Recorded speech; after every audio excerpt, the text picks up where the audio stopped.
When you know how to think, it empowers you far beyond those who know only what to think. Thinking is uncomfortable. It takes effort. Ain't nobody got time for that. I have a dream. You can't handle the truth. What we've got here is failure to communicate. Wrong.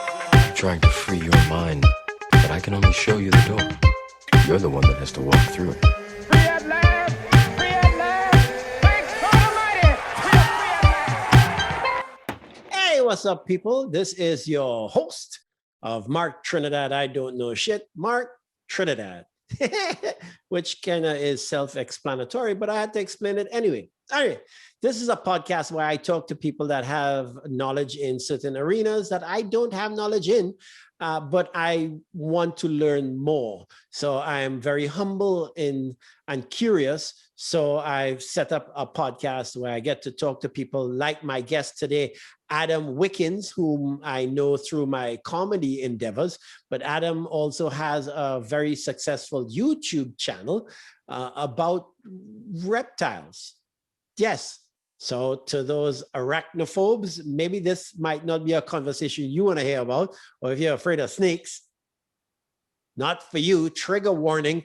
But Adam and I have a great conversation about the journey he's had in the reptile world, and actually he has some very big things on the back burner that he will allude to in the video. And as normal, on every video, I like to have a geeky jersey that aligns with the person that I'm speaking to. And on today's show, the geeky jersey that I chose for my friend Adam is the Direwolves. That's right, from the Game of Thrones. Why did I choose this particular jersey for Adam?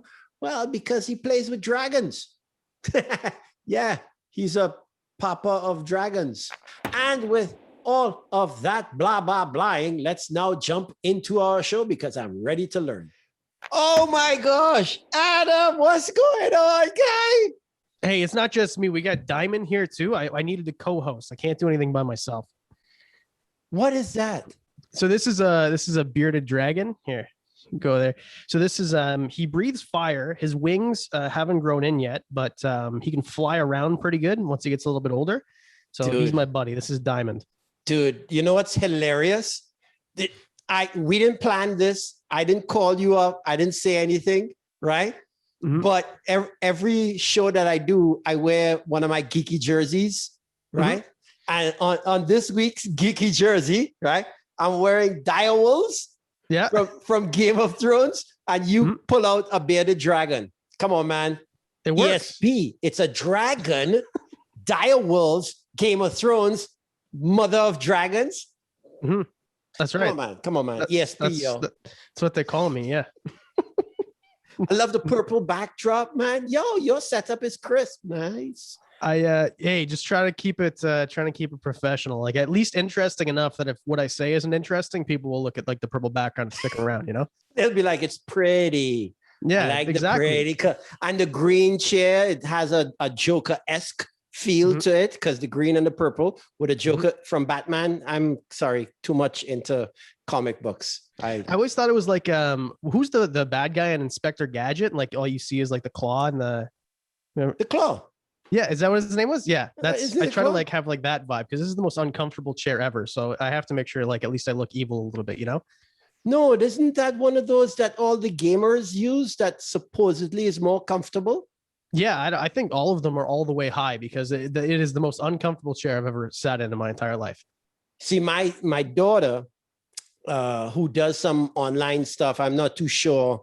She probably has an OnlyFans page or something. I have no idea what. That's my eldest daughter, but she has a chair that I envy because I have an office chair in my office and stuff. But I don't know what kind of sponge they utilized in my chair and what kind of sponge or foam or whatever it is they utilized in hers, because her own is like heaven, but it costs 4 times what I paid for mine. Mm-hmm. Yeah. And her argument is she's spending a lot of time in the chair, so it needs to be comfortable and memory foam and blah, blah, blah, in one ear, out the other ear. But expensive, yo! I can't sit in afford this chair that. for like 12 hours a day, and it is it might be worth the 4 times the amount of money to. I need one of those, like those Rogan shares, you know, like that used to be $400, but then Rogan started using them, so they're 900 now. No, they're 1,200. Yeah, it's like ridiculous. I need something that you know, like you get like the sciatica down both your legs. Like I'm not old enough to have back problems yet, you know. How old are you? I'll be 30 in a couple weeks. Yeah, you shouldn't be breaking down at this point in time. Leave that to guys like me who were born in the 60s. My body's breaking down now. I think Yeah, it's my broken body's already. like brand Yeah. new. It should be all right, you know, but Yeah, you fresh out the box, yo. You still have that, you know, camphor balls. No, you Canadians don't even know what camphor balls are, do you? I think this is a generational gap here.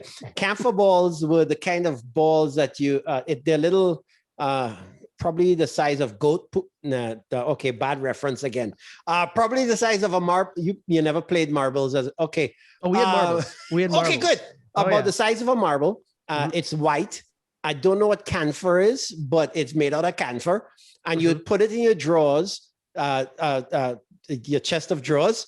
So I say drawers, and I'm like, yo, that could be something else. You put it in your chest of drawers down there. I don't need another camphor ball down there, but okay. Apparently, when you Lance Armstrong, one ball, you put it in your drawers, and a moth wouldn't eat your clothes as a result.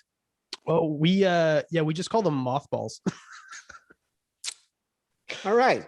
Yeah. But I've never used them. I don't know why people have moths in their drawers so much, but I'm from the Caribbean, yo. That's true. Insects run the Caribbean, right? I mean, here in Canada, y'all are blessed because you'll have insects for 2 months, 3 months, and then everybody's dead, wiped out, like the Red Wedding on Game of Thrones. It's just everybody's dead. And we have dumb insects too. Like, the worst thing we get is like mosquitoes, like West Nile. I don't know anyone's ever got West Nile. We don't have real living in the Caribbean, or like even like by the down time south they in fly up Texas, here, geez. By the time the mosquitoes get to Canada, they're tired. Right? And then they're like, you mean we have to hide for 9 months of the year? No, you don't get the real ones. The mosquitoes we have in the Caribbean are very, very aggressive, right? Because it's hot all the time. People are moving all the time. They have to catch up to us, right? Because we're doing shit, we're playing football, right? So they're exercising, right? Up here, no, it's just nothing. No, y'all don't get the aggressive ones. We get mosquitoes that have training, right? So you ever seen them SWAT shows and you see how SWAT guys train, right? These mosquitoes are like that. They'll send in a first stream that would come and lift up the blanket, right? The second stream would come and ravish the body, while the third is outside waiting for their turn to come in. It's technique. The mosquitoes in the Caribbean. Yes. It's like a systematic blood sucking thing. Like you have like flying vampires in the Caribbean, is what you're saying? Dude, they're trained, yo. Trained. Up here, you'll feel you'll hear, you know, when you hear mosquitoes up here, you go camping for a weekend, you're up in, you know, Banff or Algonquin Park, and you'll hear them. Our mosquitoes aren't, they're coming in, they're slapping you and saying, why you didn't, you know, why you went to the blood bank this week? You don't have enough blood in your body. They open your kitchen door, right? They're going inside. I'll bring you some orange juice, dog, because I'm about to drain half your blood, right? So Sounds like they'll take a helicopter care of you. going by your head as they go by. They're trained. They know what they're doing, guy. It's not like up here. You'll get mayflies, which look like, you know, long mosquitoes, but they don't do nothing. No, they just sit in your house, like, and you don't know how they got in there. Yeah. Useless insects. Lazy. That's because they flew up from the Caribbean and then they're just dead tired. They can't even bite you. Have you seen the like the moose flies and the deer flies up north in Ontario though? I've heard about them. I haven't that's no joke. Dude. You'll know right away. You'll know right away. You see like moose walking around with chunks taken out of them. Looks like a great white was flying around taking chunks at a moose up there. I heard the plural is. I heard they're like zombies where they bite you and take a chunk out of you. So that's all I've heard about them, but I haven't experienced them yet. I live I consider Barrie north. But it's not real north, you know, further up is North Bay and those kind of cats. I hear they get it up there. I haven't done it yet. Yeah, North Bay. That's anything above North Bay is like, why are you even here? It's like that belongs to flies and moose. It's and, only 9 people up there, guy. It's only yeah, and 9 or 10 of them. $90,000 homes. Like it is the most insane place up there. Timmins, Moosonee. I went to Moosonee one time, and that place is like the population of deer flies up there is there's more there's less teeth in that entire town than there is in one mouth up here. It is the craziest place That in is the world. hilarious. But a dentist could probably make, a couple dollars if he goes up there once every summer, which Imagine lasts living in a about 3 place days. where like part of your city is inaccessible because the ice road melts for 4 months a year. Like it is the most wild place. Canada is a crazy place, But- we don't have cool insects. But you ever seen a moose? Like, have you ever stood next to a moose? I drove by one. It looks like a cow on steroids. It is like a bodybuilder deer. It is the most ridiculous, preposterous thing that I've ever seen, like stood next to. I can't remember where I was going, but I saw one and I thought it was a minivan in a ditch. I swear to God. I mean, I think I was driving. Oh, I know where I was going. I was doing a gig in, oh my God, can't remember the town, but it's outside of Ottawa. And it was on the drive going out there. And it was in that, that ditch that they put between the two highways, the highway, Yep. right? And it was inside there. And I thought it was a brown minivan in a ditch. And then it kind of turned its head. And I was like, "Ah!" As I drove by. "Ah!" They're huge, guy. They're stupid. They're massive. And if Yeah. you go up north, you see them like all over the place. And like there's signs, watch out for moose. And like I've seen moose in a zoo. So I figured like, they're deers, a little bit bigger than deers. No. But then you see one on the, like if you drive Yes. into one with a full size pickup truck, you lose every time. The deer, like the moose just walks away. Like you're one of those blood sucking things from the Caribbean. Like it was just nothing. No, I went, my sister lives out in New Brunswick, and driving out there, the entire highway is lined with a fence, right? Because apparently they have so much problems of moose crossing the highway. So they've literally lined the entire highway. I can't remember the name of the highway. 401 goes all the way out there. So your entire thing is lined, and then they would have underground things that apparently they're supposed to know. I don't know if moose could read, but they're supposed to know, go underneath there instead of trying to jump over the fence. And the fence is, I think it looked like it was something like 8 or 9 feet tall, if I remember correctly, because they can just straddle it. If it was like 6 feet, they just straddle it and walk over. So they have to put it up they've got at a good pretty height. good vertical too. Like moose can jump, I guess. I didn't know that was a thing. Them bastards could jump, yo. Mm-hmm. Now that's scary now, because they're like what, thousands of pounds? How heavy does a meese or moose weigh? I know that if you, I don't even know the right terminology. Yeah, Meese, if you shoot a singular moose or several meese, if you shoot a moose, you get like sometimes over 1,000 pounds of meat. So I would imagine, I don't know how much a moose actually weighs, but if you get 1,000 pounds of meat, I imagine the animal's like north, I don't know, 2,000. I have no idea. I'm just guessing. The rate at which my son is eating steak now, that'll probably last us a couple months.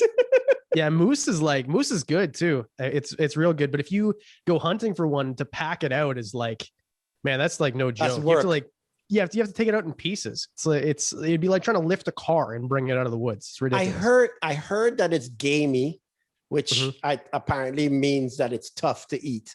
But I've recently discovered if you put whatever meat that you want to tenderize, put it in pineapple juice for an hour, dog. There's a chemical in pineapple juice, bromide or something with bro at the beginning. That's all I remember.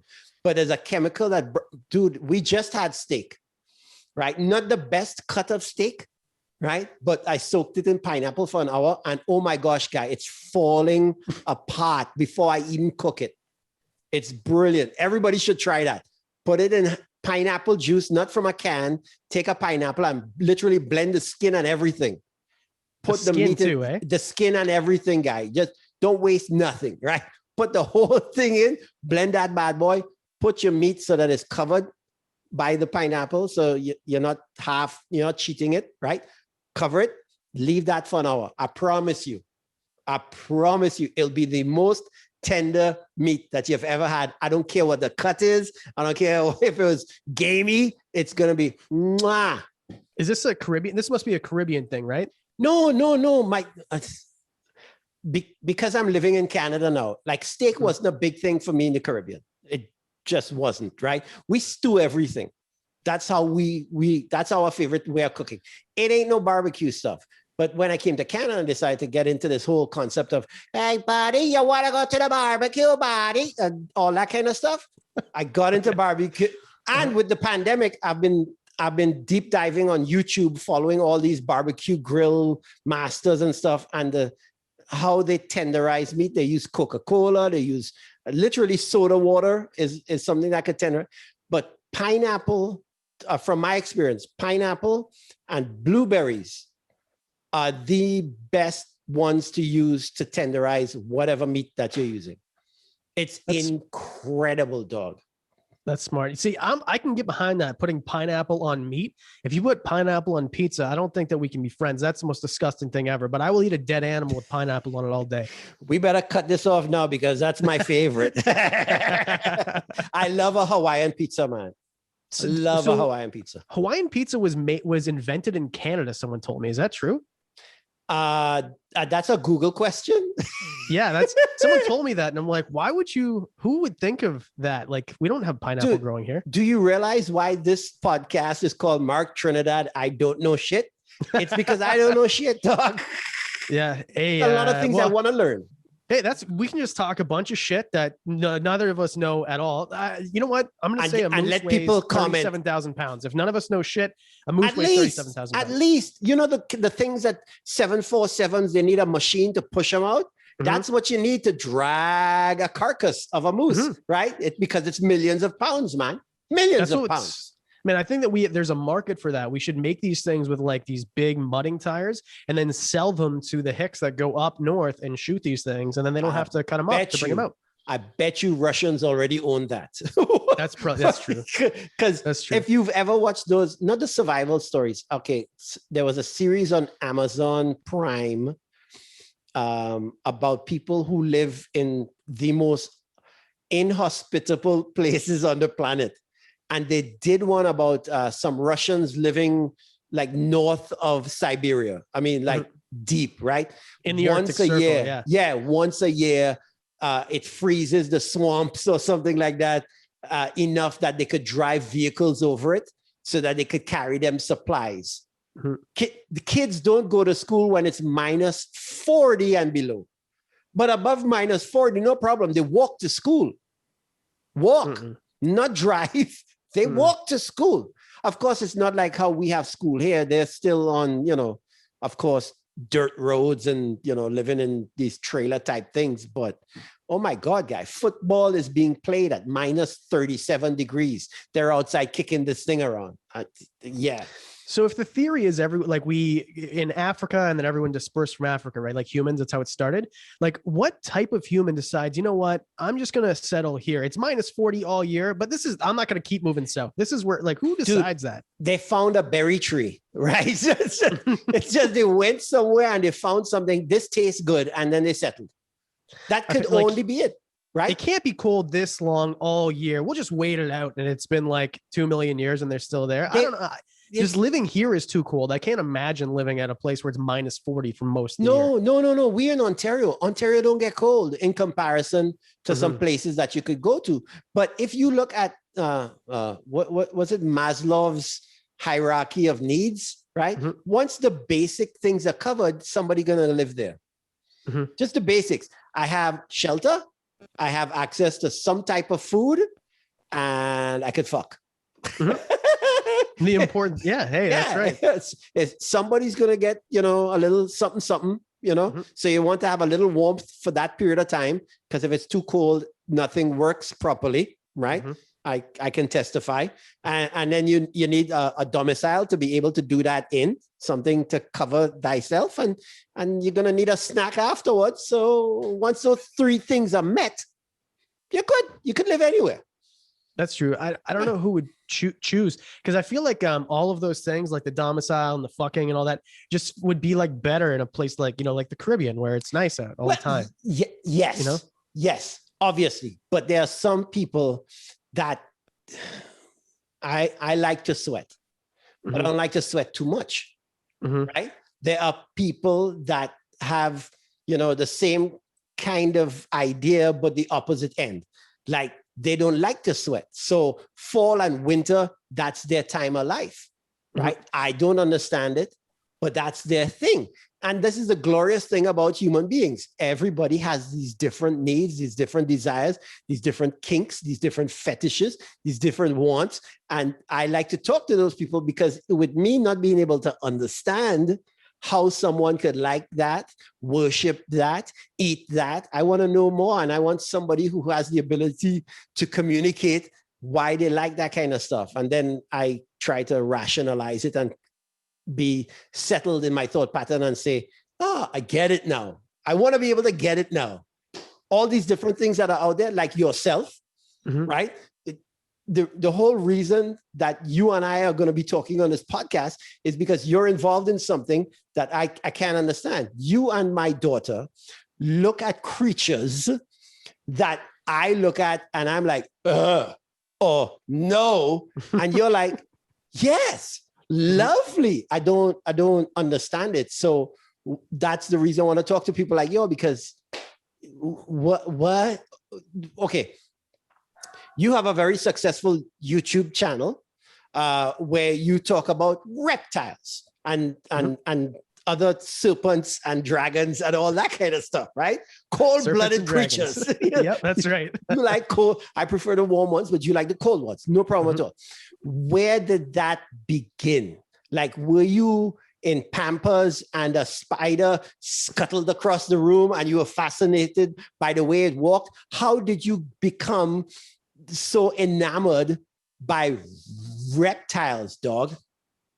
Well, I think it started with like, you remember Land Before Time, like the kids movies from the 90s? Holy shit, you're 30. You're not supposed to remember that show. Oh, you're talking about the cartoon one? Yes. Oh, okay. Yeah. Okay. I think the first one came out in 89. So it was like 2 years before I was born.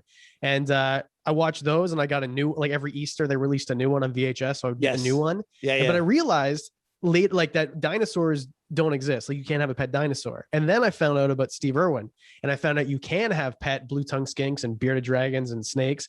And my parents just, if they said that if you want to watch TV, watch as much as you want, but it has to be educational. So I watched Jack Hanna, Kratz Creatures. Wow. Like before Zaboomafoo was a thing, and Steve Irwin. And it was just kind of like, I was obsessed from that point.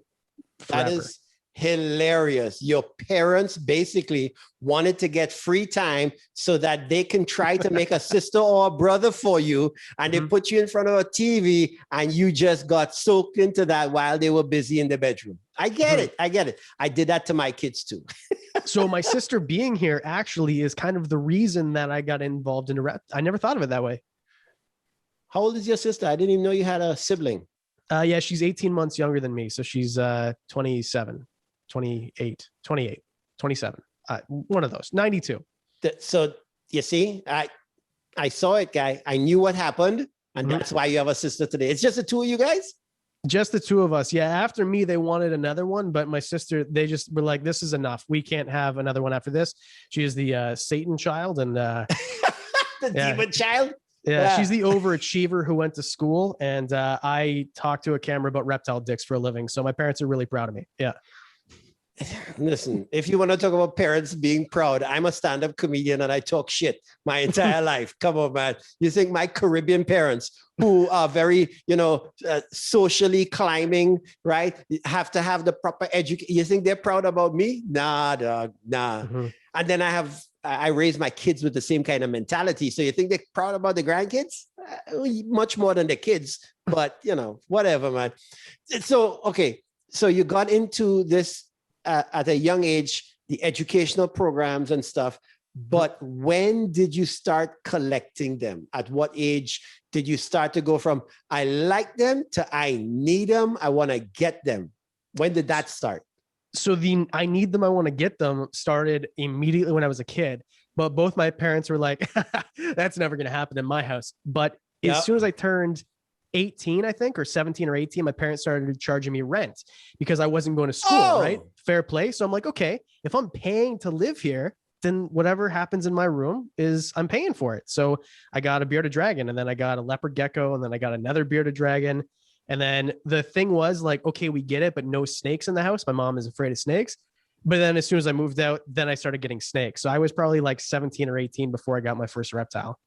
Yo, this is hilarious. Let me tell you why this is hilarious, because that happened in the same manner inside of my house, right? Because my eldest daughter, she wanted to get a snake. And my wife, a Christian ideology, was like, no, the devil not coming inside the house, you know, the kind of thing that they do, right? And I don't know why. I think I was reading a particular book at the time where it might have told me that if I say no to the child, it sets like a memory point in their mind, and they utilize that memory point to rebel on top of. So the trick is not to set that memory point, right? So instead of saying no, say yes, but set conditions, right? So my attitude was, all right, you want a snake, mommy's afraid of snakes. Here's what we need to do. You need to tell me the pros and cons of having a snake. You need to tell me the cost, the running cost, the sicknesses they could get, diseases, whatever it is. So I literally put work in front of this child, that if you want it, you need to work for it, right? Come and educate me and mommy so that we could change our mind. So you had to be like a lawyer and present your case for why you needed to have this particular creature. And she did a good enough job that now we have a ball python in the house.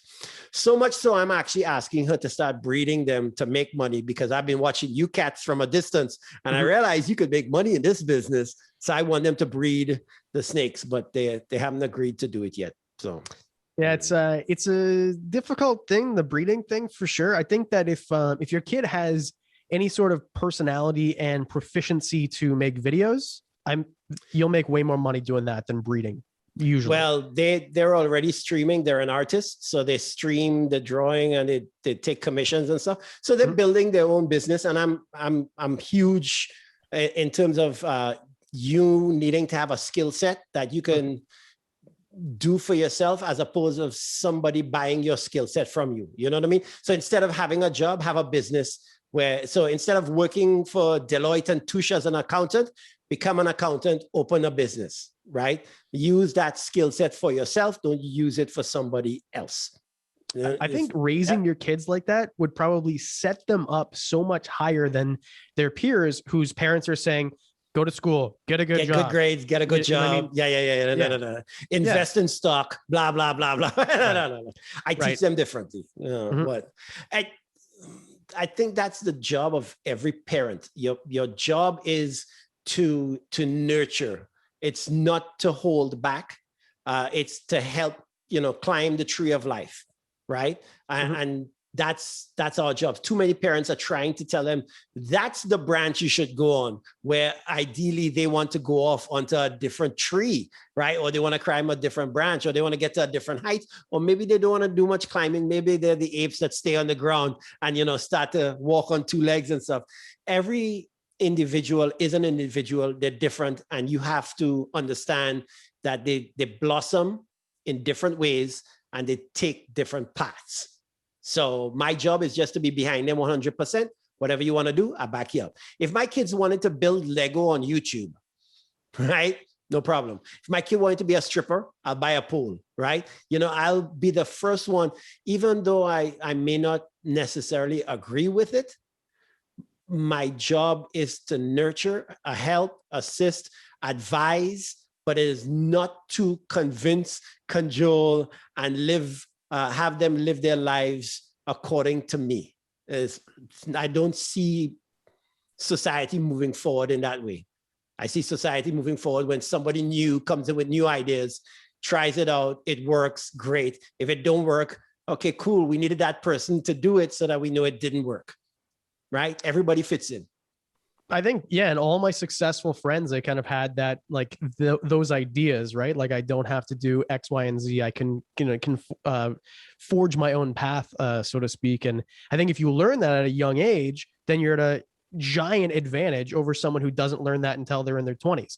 And I didn't learn that until I was in my 20s. I didn't realize that normal people, like regular people who weren't rich, could buy property or could start a business. I didn't know that was a thing until I met someone who's like, hey man, how do you have 2 BMWs and you're 25 and you have a 6-bedroom house? Well, this is what I do. I flip property and I do this. And it's kind of like an eye-opening thing. But if you know that from the time you're like 13, 14 or younger, the world is your oyster. It starts off with, you know, buying and selling comic books. You know what I mean? That cartoon, playing cards, you know, there's so many different things that has the ability to teach you to then be able to just, all right, well, instead of buying a playing card, I'm going to buy a car and then I'm going to fix it up and flip it, or I'm going to buy a house and fix, or I'm going to buy property and develop it. Anything can be utilized. Just, you need to see scaling. You need to understand that if I could do it with this, why can't I do it with that? What's there's a popular one where some kid said he's trading from a paperclip up to a house. You remember? Yeah, you ever heard that story? Where you trade a paperclip for something else, tell somebody the story. And once they get the story, now they're trading things with this kid and he went from paperclip to a house.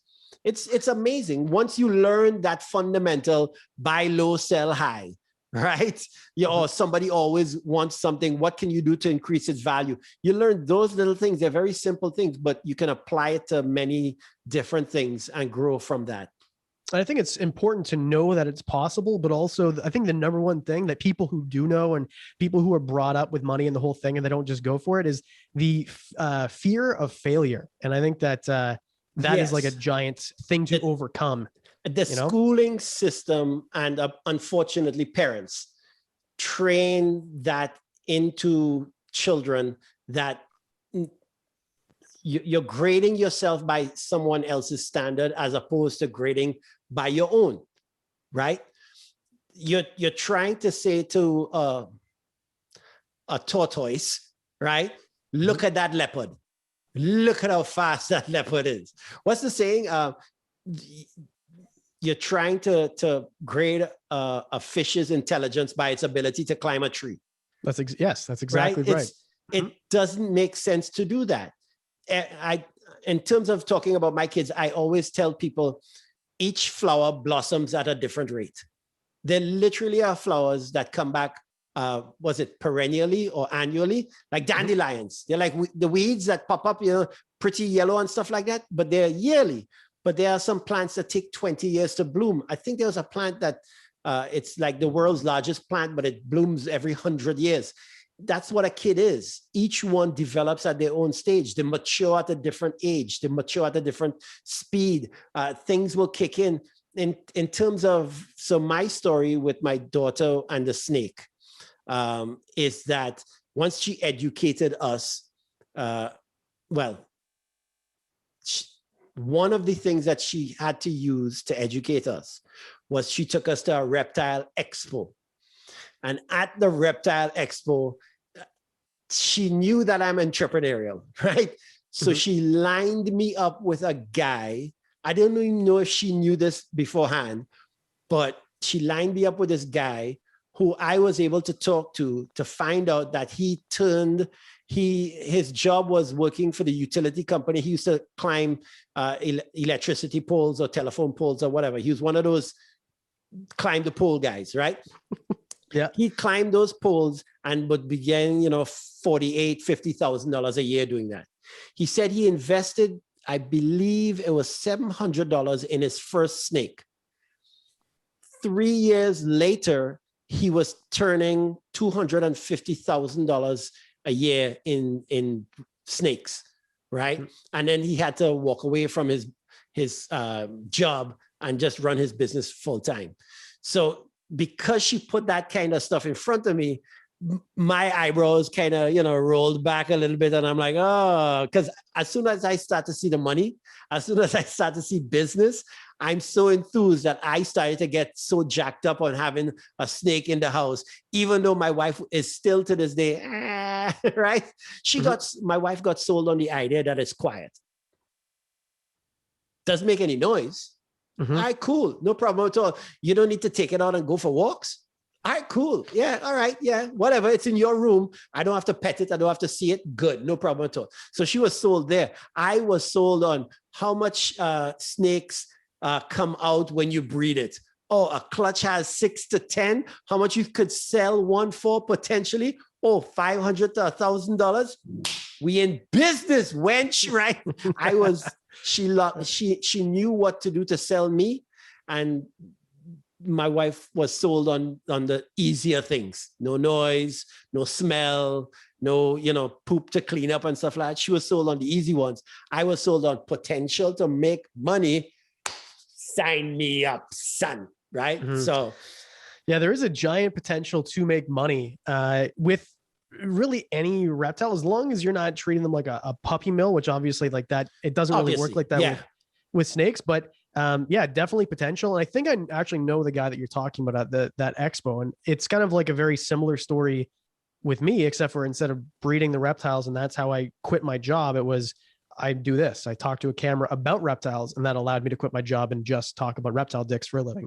Dude, it's, if you can be educated about, all right. So obviously I grew up in a different time, right? The time that I grew up in, media was the thing that taught us. Media was the thing that educated us. Media was the thing that entertained us. There were media companies involved in that. Now with you cats, with YouTube, Instagram, TikTok, you have all these different media outlets because, I mean, that's what they are, media outlets. They're social media outlets, but you can be in control and be able to do exactly what you do.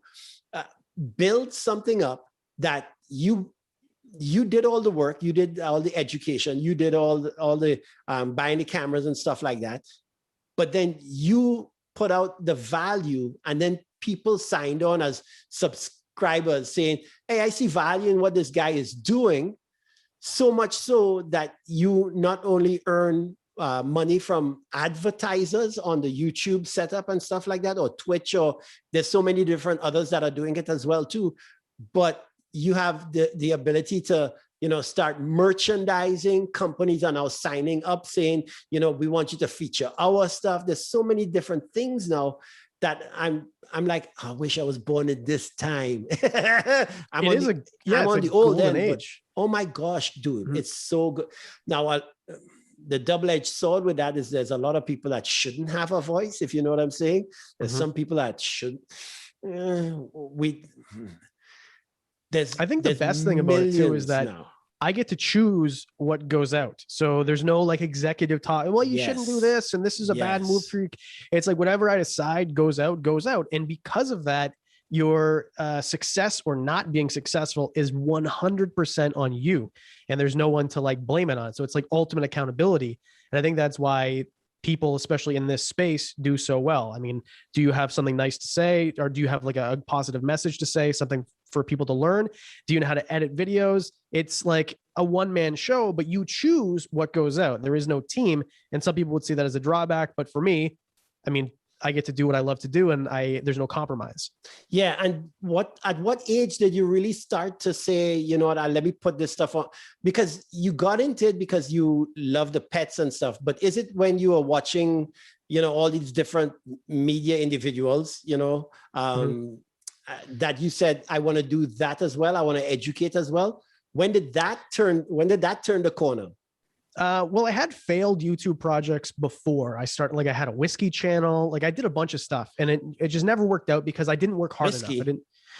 I love whiskey. That's like my thing. Are you serious? You had a whiskey thing too? Yeah, I had a whiskey channel before. I taken everything down because it was awful. I didn't know how to edit. Okay. I didn't know how to light. But you were an adult talking about whiskey. You weren't a kid talking about whiskey. Right. Yeah. So I didn't. When was it that stuff? So let's go back. We have to go back.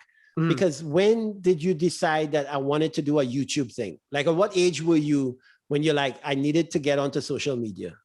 The first video I ever put on anything was like 2011. So I would have been 19 or 20.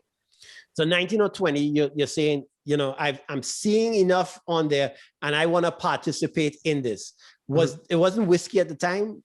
Was it? No, it was just like a talking head comedy thing. And I just wasn't good enough at making videos for it to take off, basically. And then I Everybody just ran out of starts steam. somewhere. Yeah.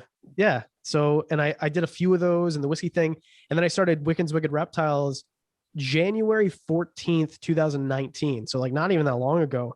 Wow. And I didn't want to do it because I failed so many times before. It was like, okay, maybe I'm just not good for this.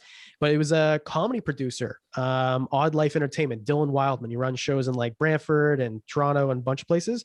And he's like, hey man, you just got fired 2 weeks ago from one job. You start your next job next week. You're doing nothing. Why don't you take the personality that you have and all the animals and make a channel, and maybe you can go somewhere. And I decided that day to do it. And I put out 2 videos that day.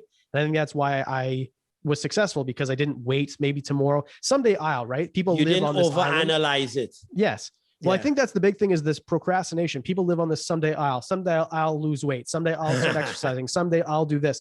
And I've never been that guy, right? The reason I won bodybuilding competitions with the most ridiculously terrible genetics is because I just decided to do something, and then I didn't You were a stop until I got there. bodybuilder as well. Yeah, in 2004. I didn't know this part about yeah. you.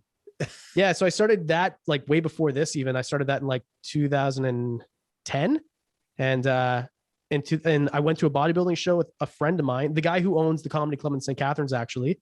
Him and I went to a show, and I'm like, we should do this. And the next year, we both competed in that show. I won both my divisions. Then went to provincials, won one of those, took second in the other one. And then the next year I competed for all of Canada, and I took second place in my division. And then I qualified to go to, I think it was Estonia, and compete like as representative for Canada, but I tore my shoulder apart. And then that was the end of my bodybuilding days. And I figured, you know what, like, and that's why I started comedy, because I thought I like being on stage, but what if I could do it without taking my clothes off, and I can do it more than once a year. And I wanted to do comedy since I was 12. So I decided, then I just started doing that in 2017. And that's the arena in which I know you, the comedy arena. But I didn't know you had all of this storied life. I had no idea. I failed at a lot of things. And I think everybody who's ever done anything where they're like successful, if you want to call my channel that, is just, they've done a million things first. And when you talk to these people, I've done a lot of these podcasts with people who are way more successful than my channel in the same space. And all of them have the same story. Well, I used to do this, or I used to make movies, or I used to write scripts, or like there's a guy, Jason Kabelka, and he's a ball python breeder, like very high level, prominent ball python breeder. And now he's doing stand-up all of a sudden. Actually, Brian Barchuk, who's like the main guy, you would know this guy's face for sure. Your kid has definitely watched his videos. I know the name. Yeah, he's the number one guy in the reptile space. His kid just posted a video of him doing stand-up comedy yesterday. So it's like, I don't know, everyone kind of does everything. It's like a performance thing, I guess. It's Joe Rogan starting this shit, eh? Getting everybody into podcasting and stand-up comedy. It's like, come on, man, stop doing that. No, that's okay. There's more room. There's room for everybody. You know, I like that, right? The more people that come into it is the better the good ones look. You know what I mean? Because there's gonna be people that come in that they won't stick around, right? They'll have those people, but a bad experience. People who they won't stick around.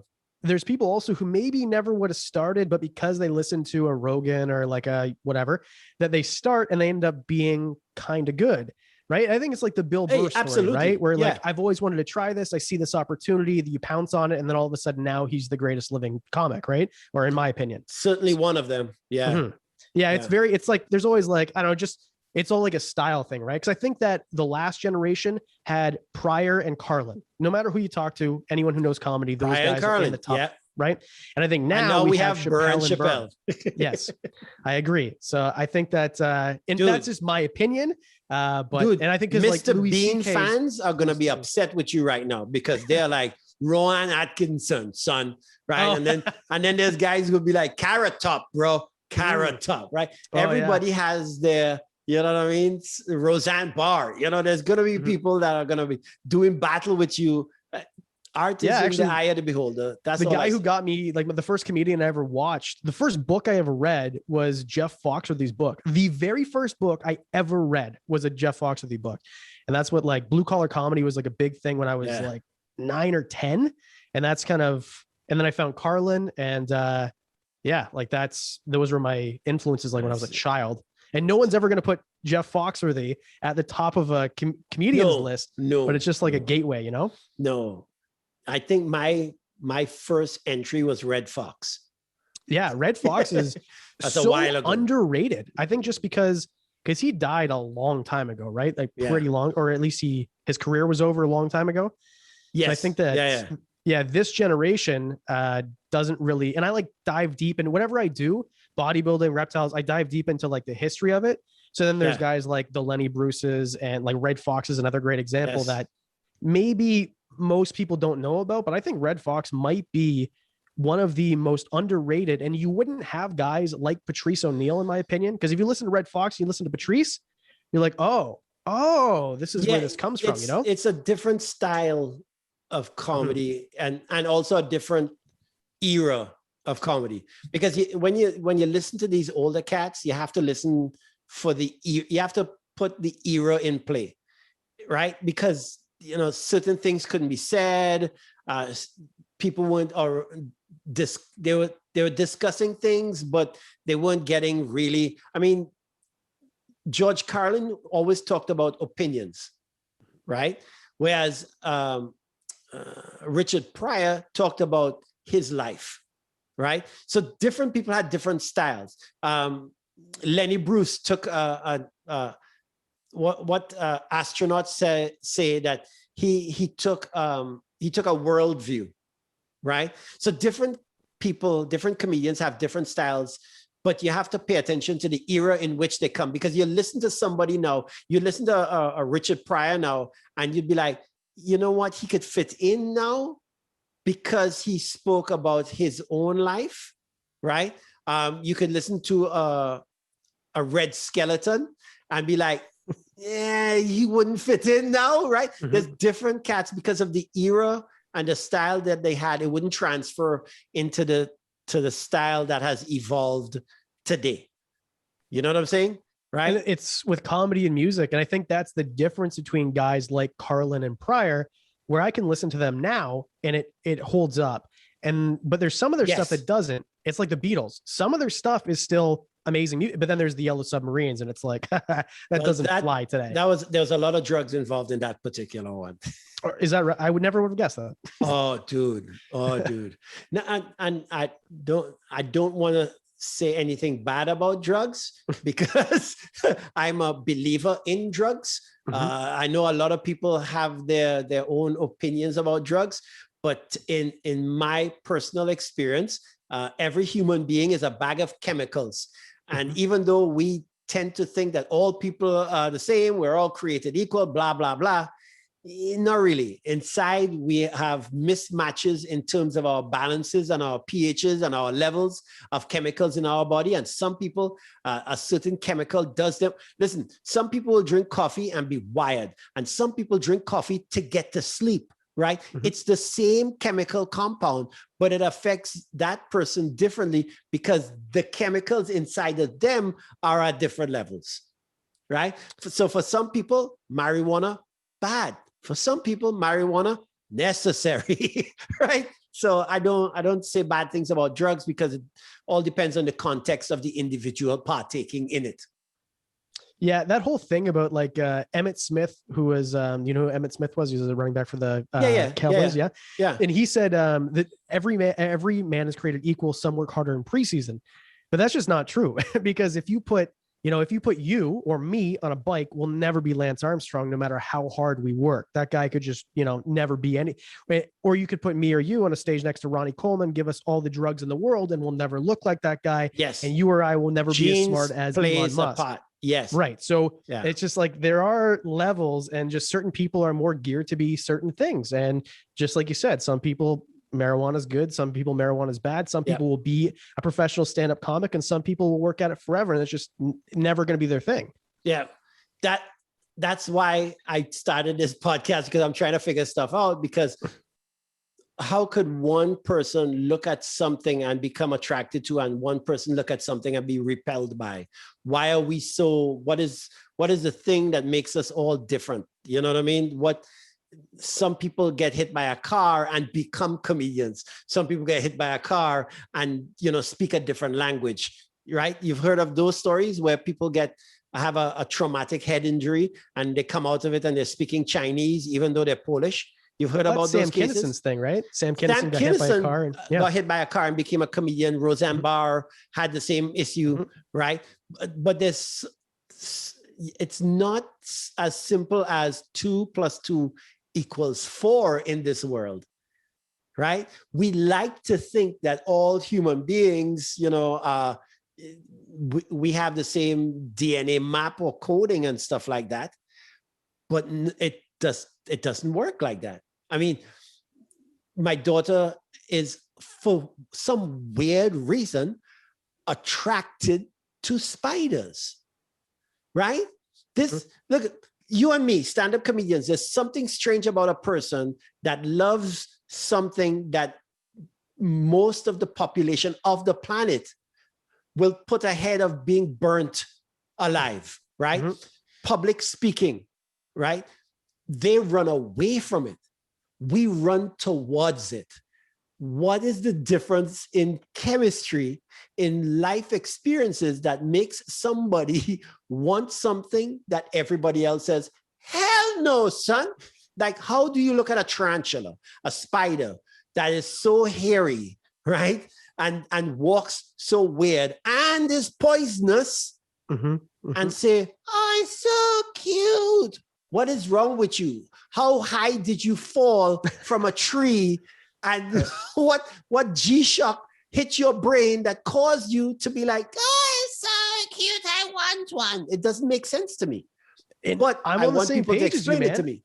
I think spiders are weird. I don't like spiders. I don't like I like smacking them with a shoe, but I would never get a pet spider. But you like these blue tongue things. Right. But if you put a 15-foot snake in my arms, I'm going to pet it like a puppy and talk to it like a baby. So I don't know why that is, but I'm afraid of one thing and I'm not afraid of the other thing. And the python could hurt me a lot more than a tarantula could hurt me. And faster. Way faster. Yeah. So I don't know. People are wired weirdly. And that's the thing too, is I think that, especially with the stand-up comedian thing, even people who might be really good at it just don't have not the balls to do it, but they just can't overcome the fear to get on stage in the first place. So you have to have like two things. You have to have like the talent and the work ethic. And also you have to be willing to, it's like how risk adverse are you? Because like there really is no risk, but you might think that the biggest thing in the world is if you bomb or don't do well and people and just people like you and I, we don't care. Like you go up, you try new things, and if it doesn't work, still it sucks while you're doing it, but it's going to end. That's weird. Right? Because you look at the way that people are brought up now through the school system, you're basically trained to have fear. As you get older and older, and if you're a person that believes in evolution and we're descendants of the apes and cousins of the apes and stuff like that, if you look at that, listen, as apes get older, they do develop an adversity to climbing. Right? When you go to the zoos, you'll see the younger apes, and they're flying around, flipping, and the older ones tend to be a little more on the ground because they know, hey, up there, if I fall, bones are more brittle, it's gonna hurt. So over time, they start to do that.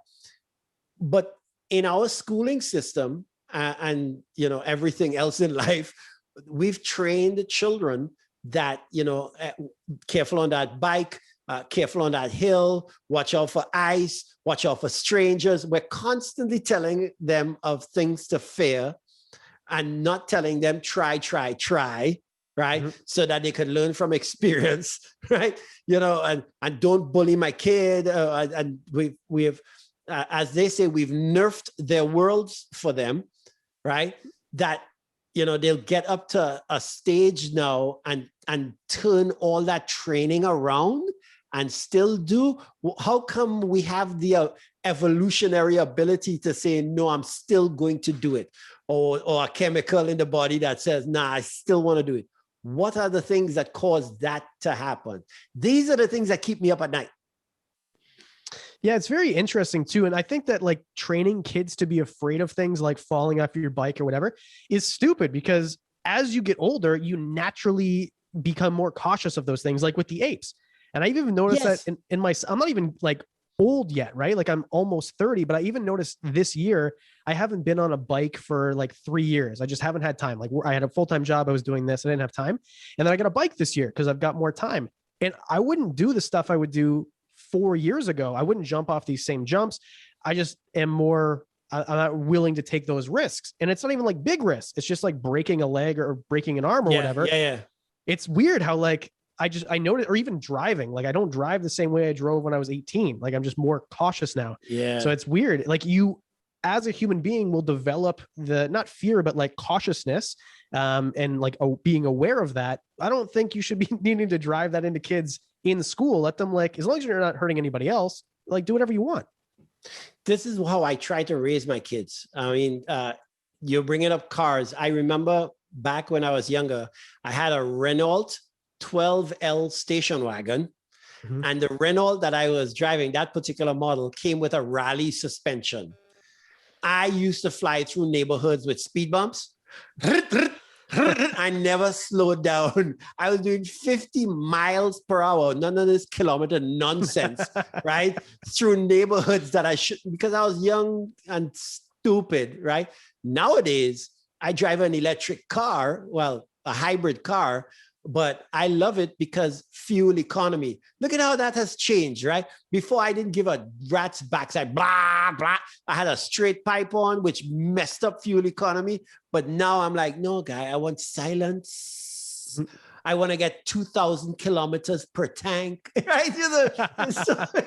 I'm such a stooge now. Yeah, well, that's what happens when you get older. How many? Okay, so in my house, 2 cats, 1 snake, and a mother-in-law. And one of those things I want to get rid of real bad.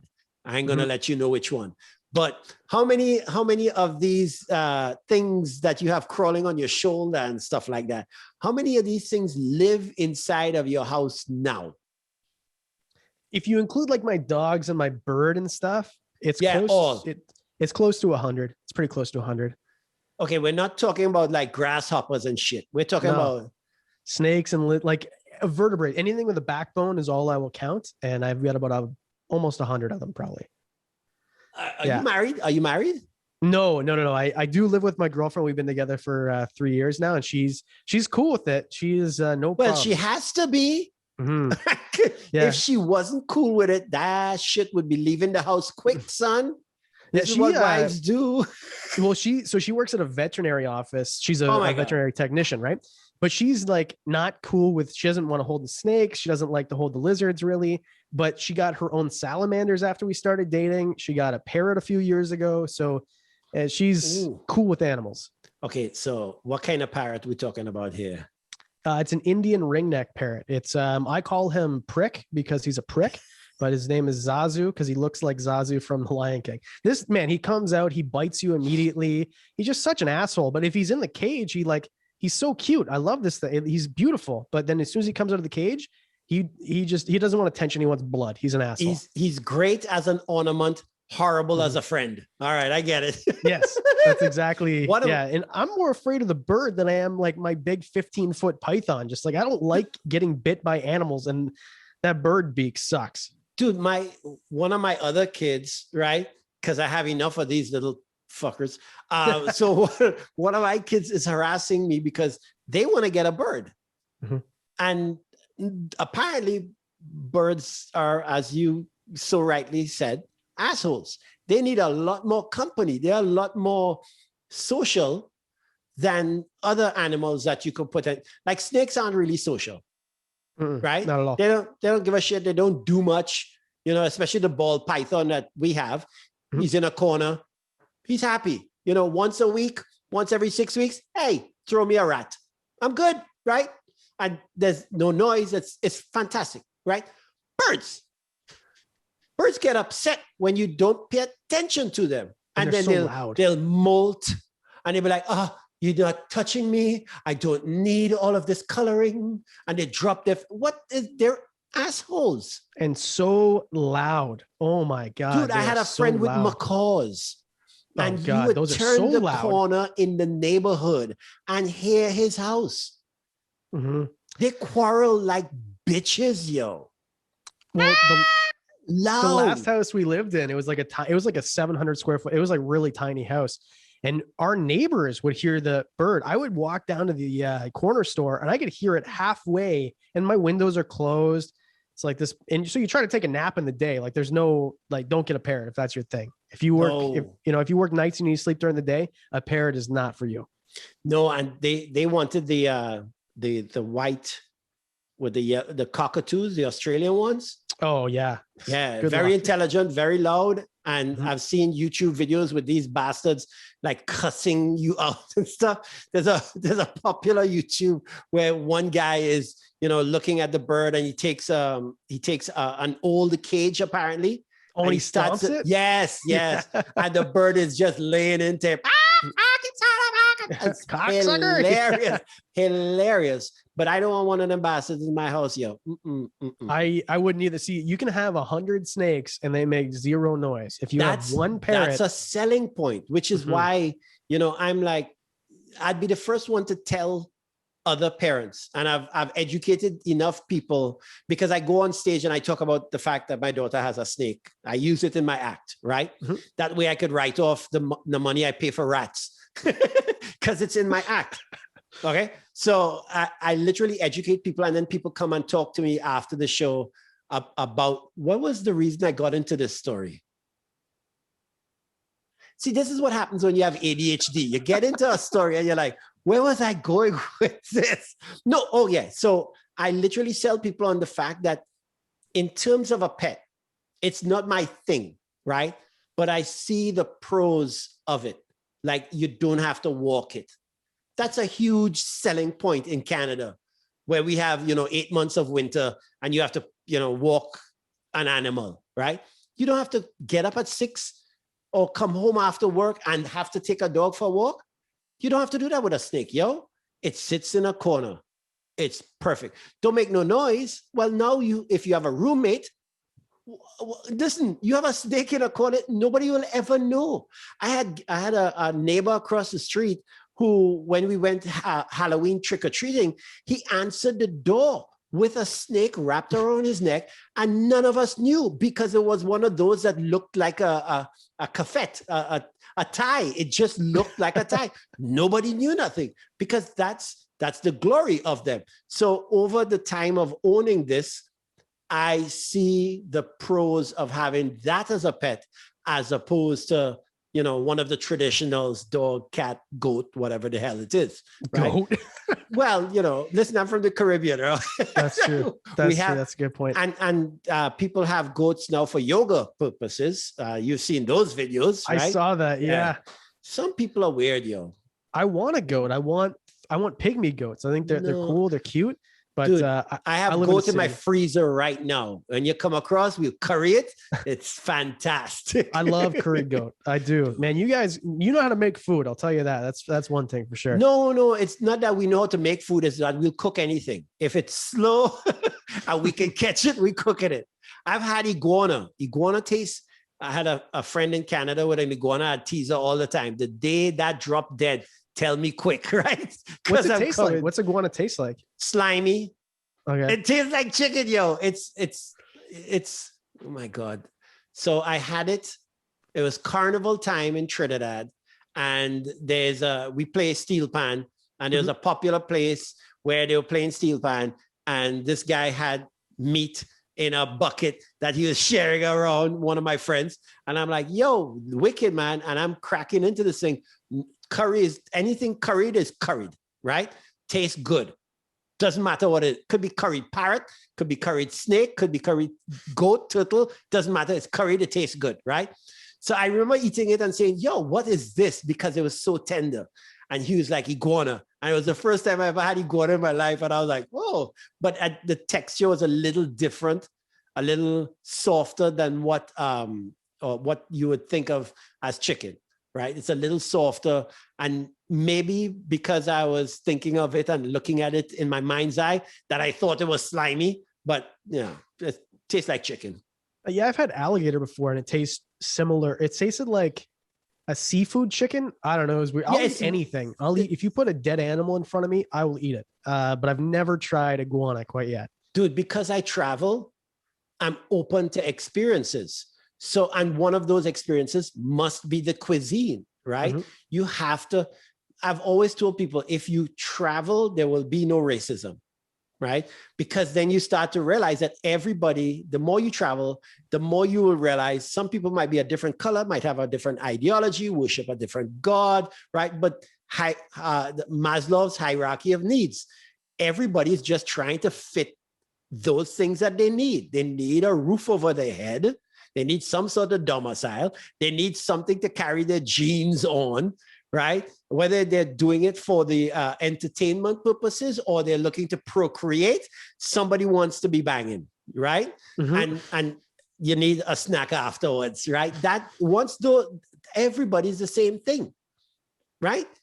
But that's we're on all a the very same basic species level. too. Like that's like, and if it's me compared to you to compared to some guy in India and Africa, we're all the same thing. Or if you look at like two snakes, On the they look basic exact- level, yeah. Yeah, it's like we're the exact same thing. But yeah, I think people are people no matter where you go. They need the same stuff. They just might have, like pray to a different invisible guy or whatever. But people are just people. Guy or gal. Whatever, yeah. Or Zim or Zer, whatever. Yeah, I'm open to whatever your invisible person is. Dude, I read, okay, so there's not many cultures or tribes on the planet that have that worship a female deity in the mono deity. So all right, you look at the multi deity like Hinduism. There's female gods inside there, right? But in terms of religions that have a monotheistic ideology, there's very few that have one as a female individual. I can't think of even one. There's the Greeks had their females, the Vikings had their females, But those are all multi. yeah, they're multis, Yeah. right? But I think, let me see if I remember correctly. It is one of the subcultures, I guess they would call them, in China, where they had a mono female god, and the females of the tribe were basically worshipped on a level that Western culture would look at and be like, no. I'll give you an example. I'm trying to remember where it was. It was some subculture in China. But here's an example of how they worship the females, right? Women might be married per se, right? But the main bedroom, we don't call it master bedroom anymore, right? Apparently, that's Oh yes, I they heard don't this say- last okay. week. Yes. So the main bedroom would have that's where the female would stay. There would be a door into the main house, but there was also a door to the outside, because apparently it is allowed and accepted. It's part of their culture. The female of the family can have outside people visit for procreation, sexual activities as well. Mhm. This is not shunned. It is not looked down upon. This is part of their culture, right? Because apparently the thought pattern behind this is, just like in the animal kingdom, when a certain animal, a male animal, comes in, a hippo comes in, and the females of the hippo pride or whatever their grouping is called, he kills off the male, alpha male, right? He will then go to the females and kill off the offspring of those females, so that the female would come back in heat, and then he could procreate and have his genealogy go on. Mm-hmm. But if you have a tribe or pride or whatever it is, a collective, if you have a collective where parentage is unknown, then the group becomes the parents to that child, because nobody knows who's the father. You know who's the mother, but nobody knows who's the father. So all the fathers tend to treat the children as if they're their own.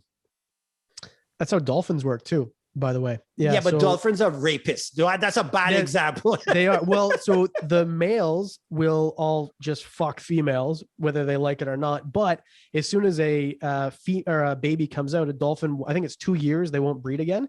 So if a bunch of males bang the one female and the baby comes out, they're all thinking, well, that one might, I'm not going to fuck that one up. That could be mine, right? Yes. But and if that's it's the a ideology dolphin that hasn't fucked that female dolphin, they will destroy that kid and force the dolphin back into heat so that he can bang her. Yeah.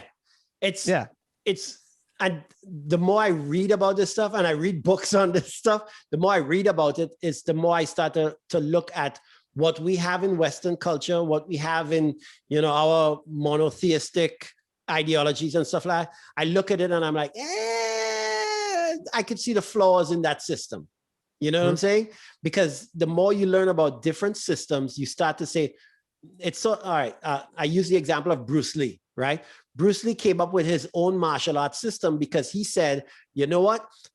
Go and learn all these different arts, take what works, kick out the rest, amalgamate them into one system. That's what Jeet Kune Do was, right? Amalgamation of all these different martial arts ideologies, and the things that don't work, kick it out. I look at all these other cultures, all these other religions, all these other ideologies, and I'm like, oh, that's fascinating. Our culture doesn't think that, but that seems to be the better direction to go. You know what I mean? And why don't we all get together? Given time, because of social media, because of the internet, because of this global system where everybody's learning from everybody now, right? I can see that coming to pass eventually. I could see the pendulum that is swinging right now with the gender roles and the radical ideologies just swinging back and forth. The pendulum is changing. It sat in one position for a long time, but now it's starting to swing in a direction where I think we're getting a little more progressive.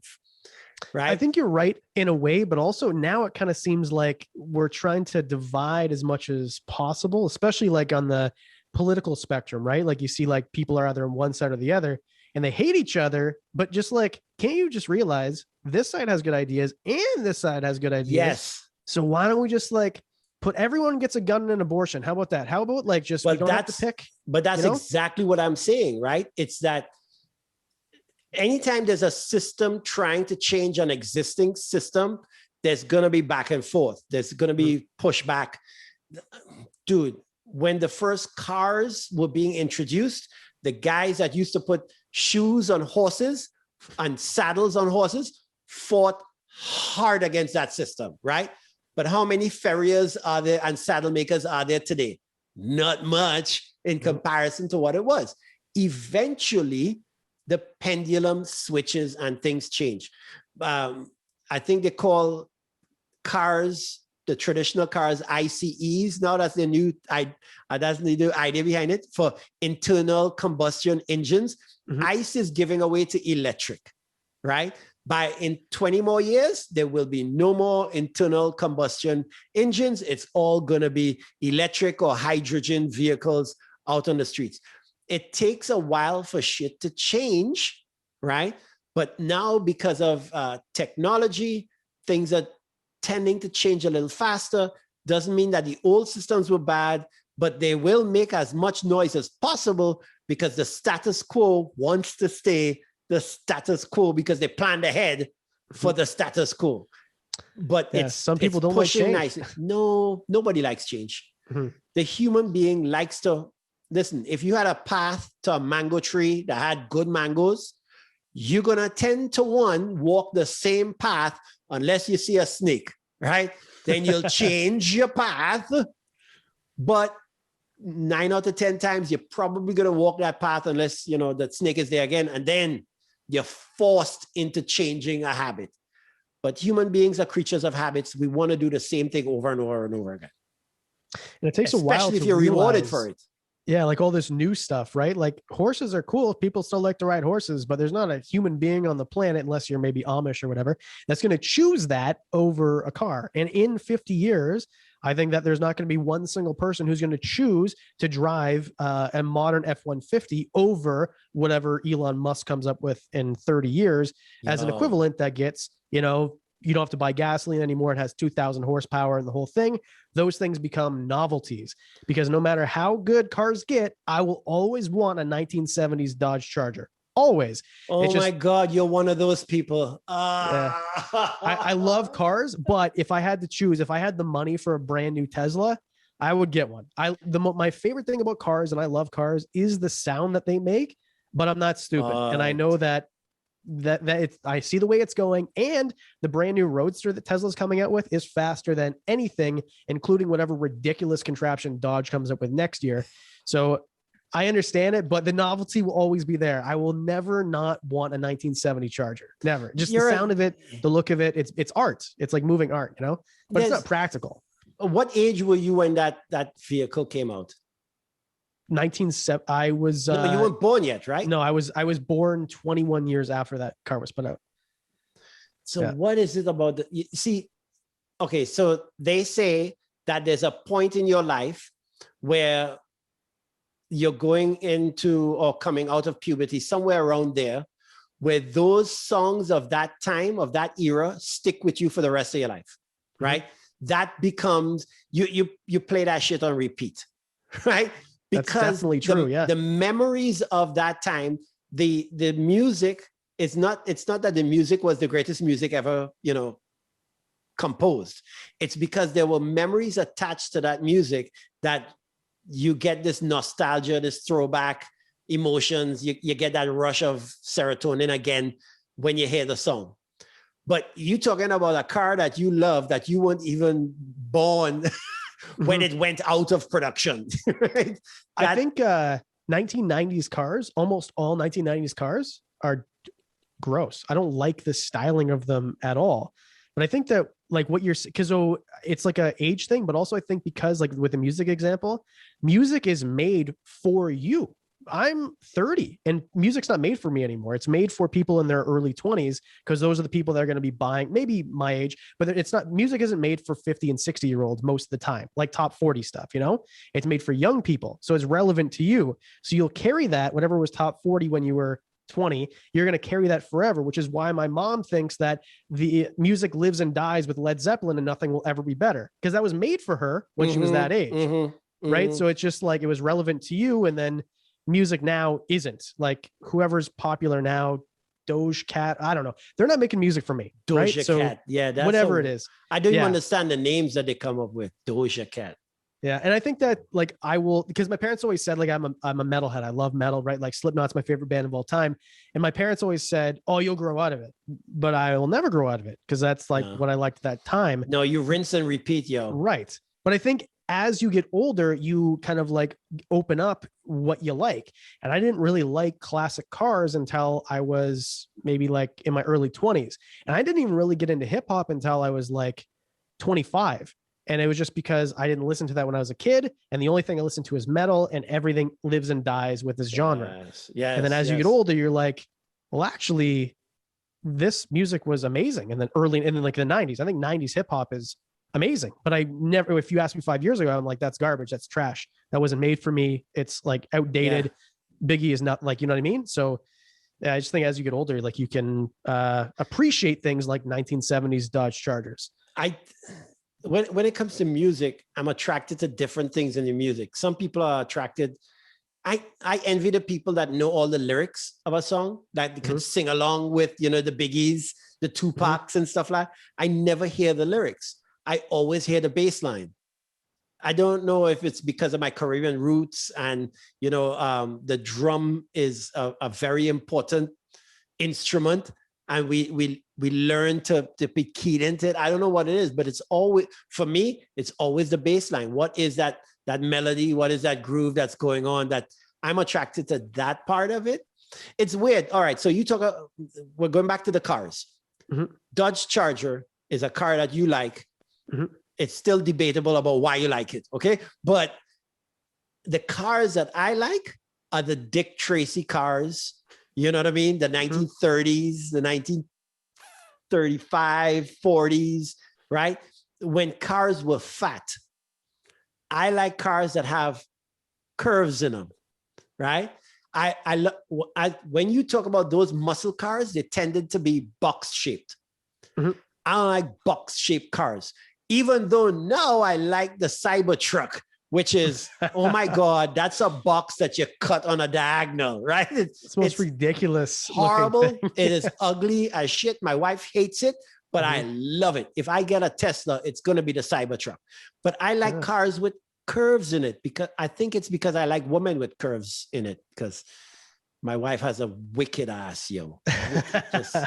I think there is an aesthetic that you like as a person that can translate to different things. And I like muscle cars, right? I like 1970s muscle cars. And they're I think square.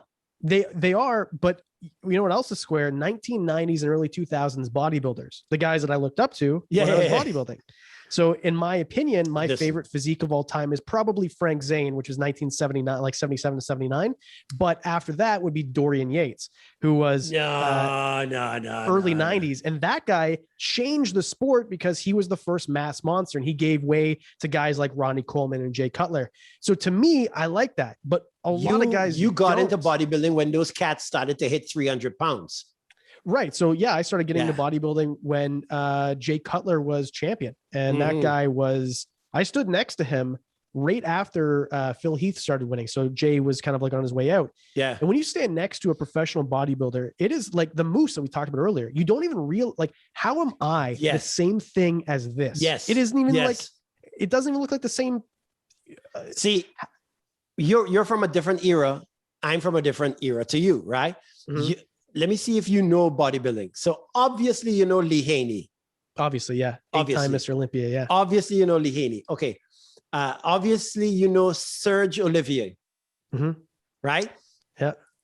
There was a guy that competed against them that they all loved him tremendously, but he was never the biggest bodybuilder. Now, you say Frank Zane. After Frank Zane, there was a guy called, I believe it was Bob Paris. Yeah, I know Bob Paris. Yeah. Bob Paris had the physique that all bodybuilders used to turn and say, that guy, right? He wasn't the biggest, but for some reason he had that that Fibonacci sequence body, right? That everybody is like the right taper, the right shoulder width, the right waist size, right? And he knew how to show it well. It's the same thing with Frank Zane. He knew how to show off, even though he wasn't the biggest. You know, there was another guy, I believe it was Samir Banu. Yeah, he won Mr. Olympia one time. Yeah. One time. But he had one of those types of physiques. I grew up in that era where, you know, these cats were the ones that everybody looked at because they had that V shape, that small waist. And then later on, when the freaks started to come out, Tom Platz, you remember Tom Platz? Yes, that guy had legs, ridiculous legs. Tom Platz had legs that everybody would be like, yo, could you maybe not squat for a year, son? Because it's ridiculous. Guys. Have you ever listened to Tom Platz explain leg training? It is no. It reminds me of when you watch those like Jeffrey Dahmer type, when you're looking at a man who is not like you and me. This is a psychopath. And Tom Platz, when he speaks about training legs, it's like he's not even looking at you, he's looking through you. It's like serial killer. Yeah, he glazes over. It's insane. It's like it's like a lizard. He describes training legs second the same way eyelid Jeffrey Dahmer explained eating people. Like it is the most ridiculous thing. And there are two people in the world who like training legs: people who are not doing it right and people who are psychopaths. And that is it. End of list. But you listen to those guys and there's something, even though it's not like, even though we bring it back to the reptiles, even though I'm not into snakes, even though I'm not into tarantulas, when I talk to individuals that have a passion for them and they explain it to me, you can't help but be like, it makes logical sense. I get it, right? Maybe you're selling me on the idea. When you listen to anybody that has passion on anything, this is why you have scammers. Like I can't remember the name of the woman, but she used to dress not Tim Cook from Apple. She used to do the black turtlenecks, and then she set up a company that everybody said doesn't make any sense at all. But for some reason, she became like the first self-made female billionaire. You heard about this big scam? No, No? no. So she was dressing like Steve Jobs, and Yes, she used to dress like Steve Jobs. okay, So basic black on top, kind of jeans thing below, right? One outfit forever. They don't change, right? And I see the good things about that. Just black and a jeans, great, right? But she fooled tons of people on this type of technology that she had, that everybody said that can't be done. But she raised billions of dollars off of people, and they only recently prosecuted her because it was a huge scam. It wasn't real. It's like people selling cold fusion, right? And cold fusion ain't real, right? You know, super serum, we can make Captain America. It ain't real. We know that. But there are people that speak so passionately about it and throw enough, you know, technology in there that you're tricked into thinking, oh, wait a minute, maybe you're right, right? I love to hear people that have the ability to speak on that level. yeah, that is a skill set. And well, that's like the supplement industry, right? For that's fitness? like anything. Jim Jones from Guyana, in Guyana, Yes. right? How do you tell everybody, you know, listen, we're going to meet our maker. Here's some Kool-Aid, right? The guys, Heaven's Gate cult, I think they were called, where there was a comet passing, and hey, everybody put on these Nike shoes and this purple shawl, and we're going to meet our planets, right? How people have the ability to make logical thinking people be able to, yeah, that makes sense, and go with it. You know what I mean? I'm fascinated. Well, I mean, this year we convinced half of the country that if you leave the country, you should be able to be locked up in a hotel for 3 days. So it's not that crazy, because we're going through that right now. We've convinced people that if you sit down to have a meal, taking off the mask, you're still safe, even though the air is or at an still airport circulating. in line, you need to wear your mask, but as soon, or you have to be 6 feet away. You can't be sitting next to someone in the airport, but in the tube with recycled air, you can have 300 people shoulder to shoulder, no problem. Yeah, there's some logical leaps that are being made, right? No, guaranteed. Yeah, I am not I'm going for my anti-mask, I'm going for my vaccine. Anti-bullshit logic. Yeah, I'm going for my vaccine. Did you get one? I'm going for it I'll this get week. one too. Yeah. I ain't playing around. Yeah, I don't know if it's safe. I have no idea. They might be putting microchips in people. Don't give a shit. For my business to be relevant, I need to travel, and I can't travel until I get it. So if it's Bill Gates jizz, fucking throw it in me. I don't care. Poke me with it. Dude, if it's 5G, 6G, 7G, if I'm being microchipped, chip and fries, I don't care. Just give it to me, right? I'm old enough that I know, listen, I don't have much time left. So why am I freaking out, man? Just give it to me. I'm good to go. All right. I'm ready to get this economy kick-started again, because this has been a long one. Holy smoke, keeping people locked up for what are we at, like 16 or 17 months now? It's like somewhere around there. It's been long. This latest one is going until May 22nd, I think, right? Like this whole stay-at-home thing. So I don't know. I don't follow the news anymore. I literally have stopped. Like, I don't care anymore. I wake up, I have my mushroom coffee, and I really want you guys to become a sponsor, Mushroom Coffee guys.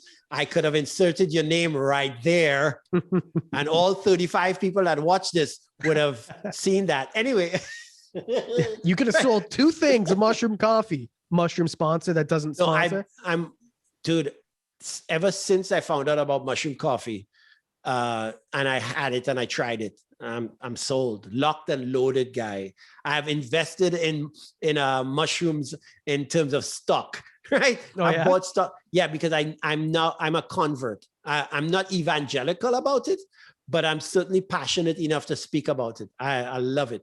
So anyhow, I get up, I do my mushroom coffee, and then I go on my Oculus and I play, work up a little sweat, and then I go and I do my weight training and stuff like that.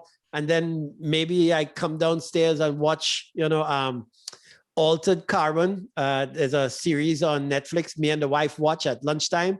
And then I talk and I hang out with the kids, and I do my podcast in the evening. Rinse and repeat for the past, God don't know how long, but that's been my life for the past 15 or 16 months. It's Groundhog Day, yo. Groundhog Day. It's horrible. Yeah, it's tough to separate the days for sure. And especially like if you don't have a job to go, like if you don't have a regular desk job to go to and talk to people, it does become like, what day is it? You know? Yeah, it's certainly like that. I'm a professional stand-up comedian. All I do is stand-up comedy. And for, 25 years of my life, that's been rinse and repeat that. Now, because that's been taken away for a year, man, it's been weird to adjust, but you have to or die. And I don't want to die just yet. I still got shit I want to learn, shit I want to do. So I don't want to die just yet. So this podcast is really something for years, I've been adverse to joining the digital arena because I've had experiences that caused me to not want to be in the digital arena. But because of this pandemic, it's forced me in. And it's nice. It's fun. I love it, right? Because I'm utilizing it for the things that I want. Learning and then hanging out with comics. That's my 2 podcasts. The Mark Trinidad, I Don't Know Shit, of which you are on. You're teaching me stuff about the reptile world, right? This is the podcast where I'm learning stuff. My second podcast, which is the Ha Ha Horde House, is me talking to comics, right? Trying to figure out what was their origin story, why they like it so much. But that's my people. That's my social community. I just talked to Dave Sucker. I always mess up his last name. Dave Sokolovsky. All right. So I'm not Russian, so I can't get these names properly. But Dave, right? I was talking to Dave last night on his podcast. Dude, we talked for 2.5 hours just shooting the shit. And it was amazing. 5 comics just talking pure rubbish. That's what made me become a comic, because that's what I love. That's my mental clarity time. I miss being around other people like myself. I think when I think about what I miss about comedy, part of it is like we have a comedy club here, Showtime. I'm sure you've been and performed there. Of course. And I live within walking distance. So I would walk down every Thursday, whether I had a spot or not, every weekend, if I had a spot or not, and hang out with comics. And I miss that as much as I miss actually doing comedy. And I think I miss it more. Yeah, probably. Yeah. Yeah. Because that's the thing that made me get into stand-up, right? It's so crazy when you get people, but of course it happens with everybody of like mind. When I'm sure when accountants get together, right? They have that sort of community feel, right? It's just that comedians is so weird that all these people from so many different backgrounds and experiences and stuff like that all come into an arena where it is the one thing that everybody else runs from. And it's such a small community of human beings on the planet that actually do what we do. It's a very small clique of people. It is not big at all. When you look at the population of the planet, how many people actually do stand-up comedy? It is infinitesimally small. Did I say that word right? I gotta Google that word. Sounded good to me. It sounded right. But the point is, it's such a small amount of people. And then when they get together, the conversations that they have are so varied, right? We don't talk about, like I said with the accountants, we don't talk about numbers, right? We talk about everything under the sun that takes an angle and becomes humorous. People would cry and we'd find the humor in the crying. What? And right afterwards, there's a volcano blowing up right now in St. Vincent. We got jokes about that. You know what I mean? Where normal people would be like, yo, it's not the right time. We have too soon. No, we're the ones diving in saying, yo, guy, there's material in this, right? And we're digging ashes. Well, I think that's the thing too, is like, especially when you talk to, even if it's not a successful comic, but a good comic, someone who's good at, I think that it's 2 things. It's not being afraid to be on stage and like talking to people and like running towards what people are afraid of. But the other thing that people are very afraid of, and this is comedy and everything else, if you're successful at something, is hard work and perseverance. And a lot of people are really afraid of that. So Yes. you talk to like-minded people on both those specs, like it just becomes, I don't know, something that if I talk to an accountant who wouldn't do that, it's not the same sort of conversation as if you're talking to a comic who has those two things in common with you.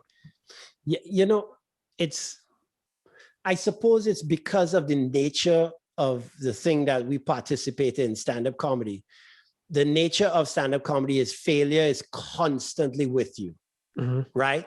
That we learn that failure is part of the process. And those that stick around tend to understand that. We know and we learn to love failure because we know it's part of the process to refining this lump of coal joke into the diamond that we see the potential of it becoming, right? But for other people, failure is such a hard thing to absorb, and they avoid it at all times. We love it, not because we want to fail, but because we understand it's part of the process, right? It's a strange type of people, but it's very fortunate that we have that in it, because we can then take that and apply it, you know, to anything else. And I think that the cool part about the process, even if you're failing, like you're on stage, you're bombing, it happens to everybody, you can change it. You can react immediately because you get immediate feedback, where it's similar with being on a bodybuilding stage. In that you can change the way that you're posing and things like that and move next to a different guy. But at the end of the day, you did all your work leading up to it, and there's very little you can change in the moment. And if you make videos for a living and you put the video out and you're getting bad comment, it's final. It's done. The product is done, and there's nothing you can do. With stand up, okay, I'm bombing. Let's try something else. Let's try this at a new angle. Well, I love that part of the process. And I think that's what separates it. You have the ability in the moment in time to be able to try and change something, right? To make your fortunes turn, right? Because you're dealing with the mind. I doubt in terms of bodybuilding, by the time you hit the stage, there's not much you can change, right? Because if your diet was bad, dude, they could turn the lights up brighter, right? You could drink, your Gatorade. It's not going to change that much about the physique that you put together for that show at that time. But because we're stand-up comedians and our minds are extremely fast, there's a possibility that we could do things on stage that has the ability to give us a better result. Or a drastic result, a drastic difference in results. I've had some scenarios where, and I know comedians listen, I'm one of those writer comedians where I meticulously write before I get to the stage. I know comedians that create on stage, right? They'll go on stage with a premise and work it out on stage. I'm not that kind, but I'm fascinated by that kind, right? They have the ability to ad lib. They have the ability to create. They like to be under pressure to create. I like to have time where I could work a joke to find every single angle, or to eliminate two words and make it into one word, because I have a better rhythm when I take out that, to or and I go, instead. You know what I mean? It's getting that right rhythm. I want all of that worked out before I get to the stage. And then fine tuning. Like back in my day, we used to have TVs with 2 dials, right? You had the VHF or the UHF or something like that, right? You would put it on channel U on the VHF, and then on UHF, you had a bunch of little sub dials you could go to, and there was a little thing that you'd fine tune it, right? So you'd get the right reception and not enough snow and all that kind of stuff. That's what I like to do. Have everything set in the front end, and when I get to the stage, I can fine tune, but no big leaps and no creation per se taking place once I get to the stage. I'm that kind of comic. I I think that I do a very similar sort of thing. Like everything's kind of like written in it. There's sometimes I'll think of something like, and that's why I walk to the local club once a week or twice a week. It's because on the walk there, I can like think of new things, and it's like a creative thing because there's no distractions. There's nobody around me. I'm not talking to anybody, and it's a half an hour where I'm by myself. So I'll try to change it then. But most of the shit that I think of, I'll write down, and like you said, like take out two or whatever, and then you listen back to it. And I think that like a great example of that, in a very underrated comedian, Richard Jenny, was kind of like one of those guys that would exhaust everything, and like no one kind of talks about that guy, but there are guys like that. And because his career too, his career wasn't that long, but he was nonetheless brilliant for the time that he was around, right? And then I think people. No, I can't even say that. I was going to say that, sometimes when you have tragic stories, people don't tend to retell them, right? But, the Belushis was a tragic story, but people still talk about him, right? Farley, tragic story, people still talk about him.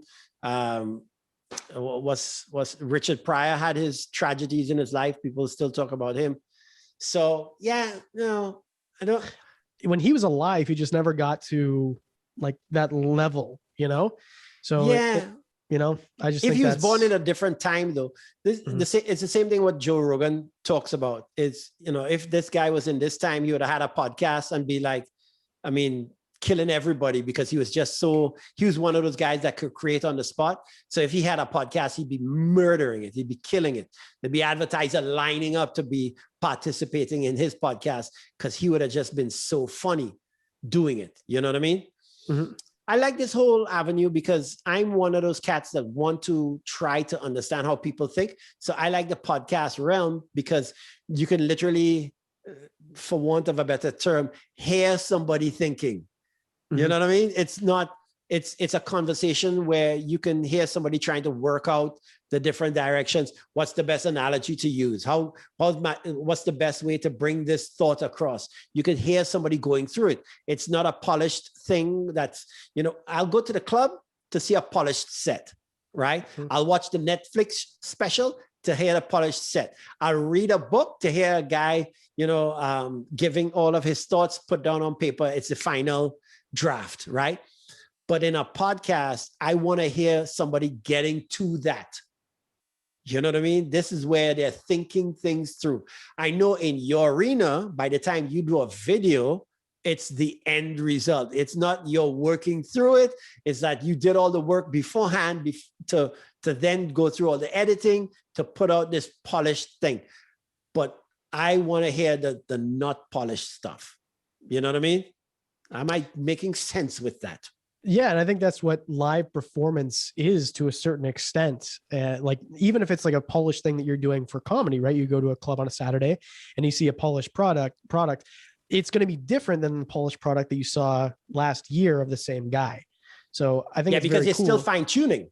Right. And I think that with mediums like this, with live performance, and I do like live streams, right? Like I have a live stream tomorrow night, and it's like a very different thing because it's on the fly and you're watching people try to work things out in their head. Like you can see it happening. You can see the wheels turning. But if you watch my video, you don't watch me try to say the same sentence 4 times and the fuck shit. Like you don't see that.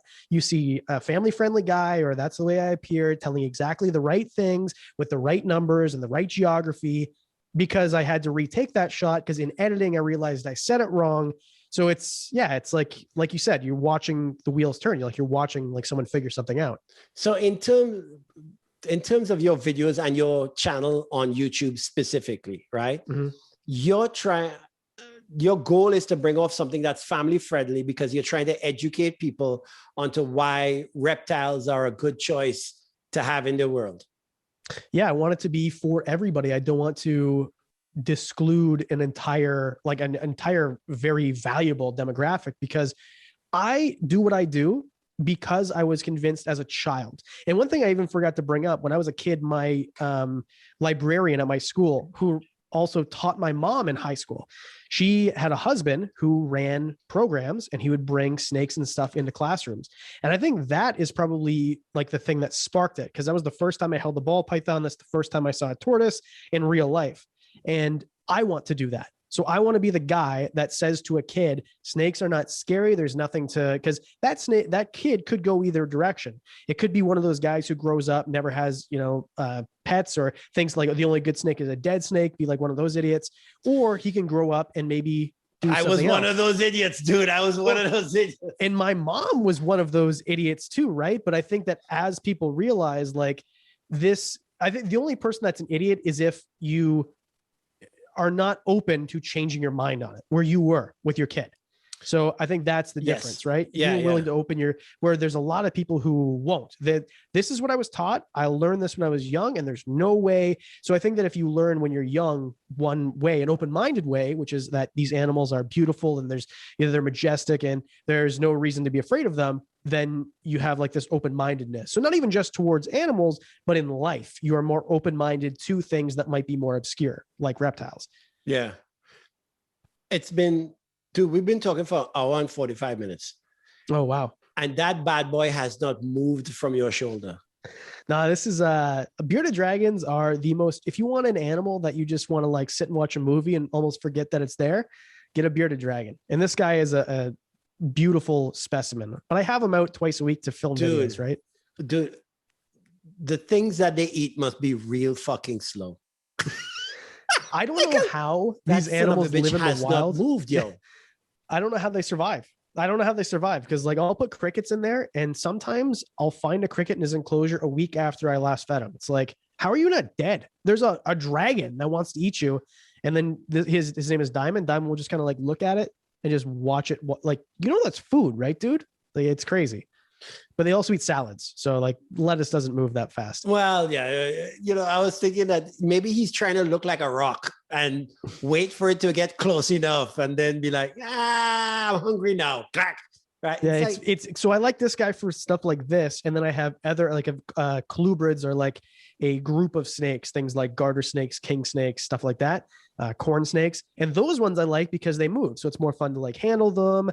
So I think that's why I gravitated, because you see a lot of these other guys like Billy at Mutation Creation. He's a guy that I think is the guy you were talking to at that expo, by the way. I think that was him. Yeah. Yeah. And he's a ball python guy. He's got other things, but his channel is about ball pythons. He breeds that's all he does. Where with me, I would get bored, I think. Now, it's not the best way to make money as a breeder. What he does is much more lucrative. But for me, variety. I need variety. Yeah, he specializes, right? Right. That's just what he did. He went in specialization. And there's nothing wrong with that. My problem with a lot of things is I am ADHD, right? Scatterbrained. And, like bodybuilding was for a time. And then, like this was for a time, and comedy I started. And then just as I get older, I think that I stick with things better. But I think I couldn't just pick one. Like I have to have several species. Like I'm interested in all of them. And every time I find a new one, it's like, oh, I need one of those. But you have to have like the restraint not to do it, I'm going to ask you to make sure that your girlfriend doesn't see this part of this podcast, because she's going to say, no. You have the ability to focus on one, right? Well, I've always been good with that. Yeah. Good save. Good save. Yeah, but I don't know. I just move through things, I think. But once again, don't let your girlfriend see this part of the video. Yeah, well, I mean, as long as I have fewer girlfriends than I do reptiles, I think she'll be cool. That's but you have 100. That's true. So like 99 is a cap. Yeah, 99 problems, but a bitch or something. Yeah, right. Jay-Z. Oh, okay. That is wild. Okay, where do you want to go from the position that you're in now, right?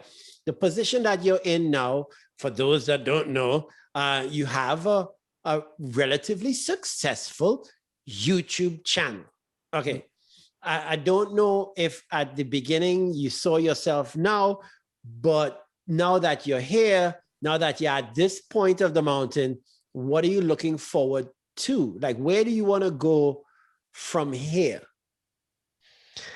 I would like this avenue to open up other opportunities. I want to continue doing this.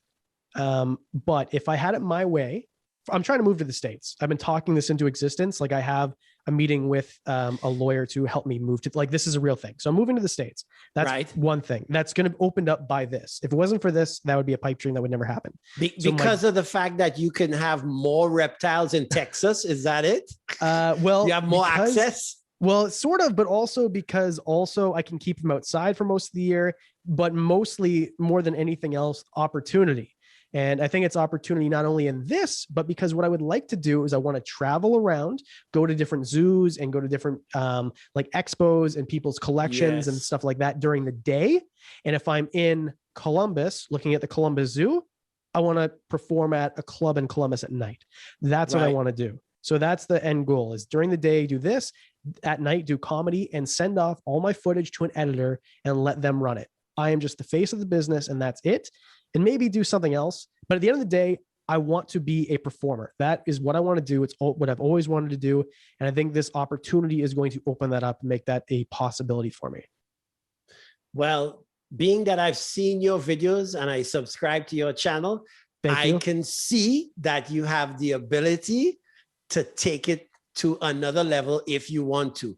I see the value in being in the States. When I first left my country, Trinidad, to come to Canada, I had the opportunity to go to the US or come to Canada. And obviously I chose Canada. I saw the value, and I still see the value in living in Canada. But I also see what you're looking at in terms of going on to the States and more opportunities there.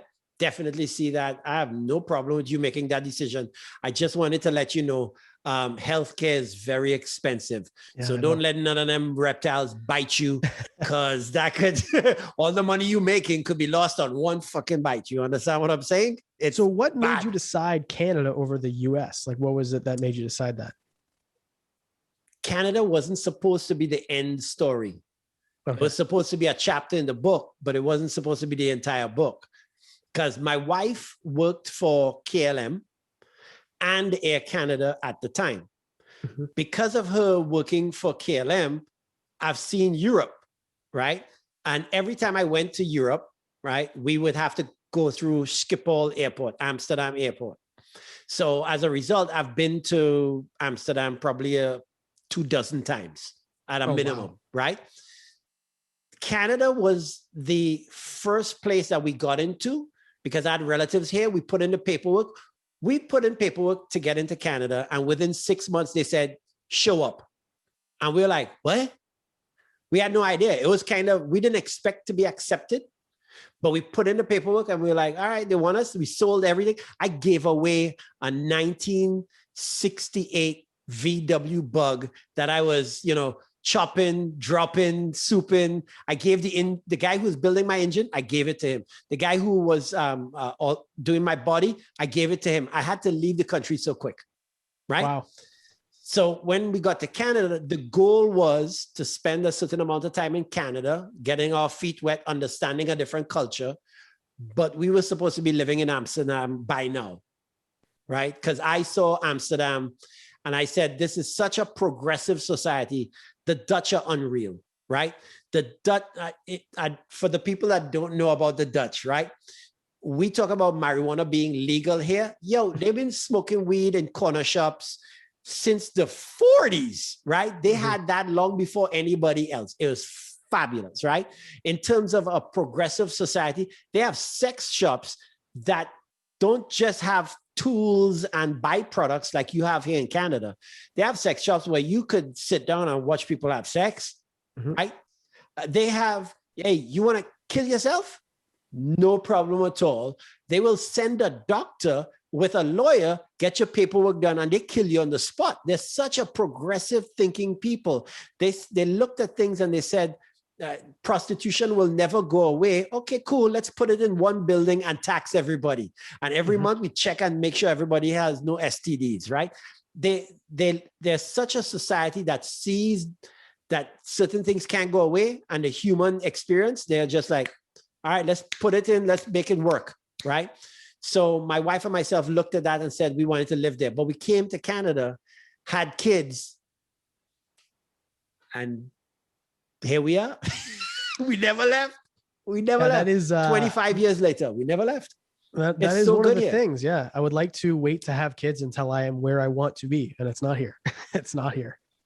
Well, it's as a parent, Mhm. I've always, when I was growing up, I was always told that when you have children, even though that you're not in a position that you want to be, or you're not at a place where you want to be, having children has the ability to open up new doors for you Mhm. that you just can't understand.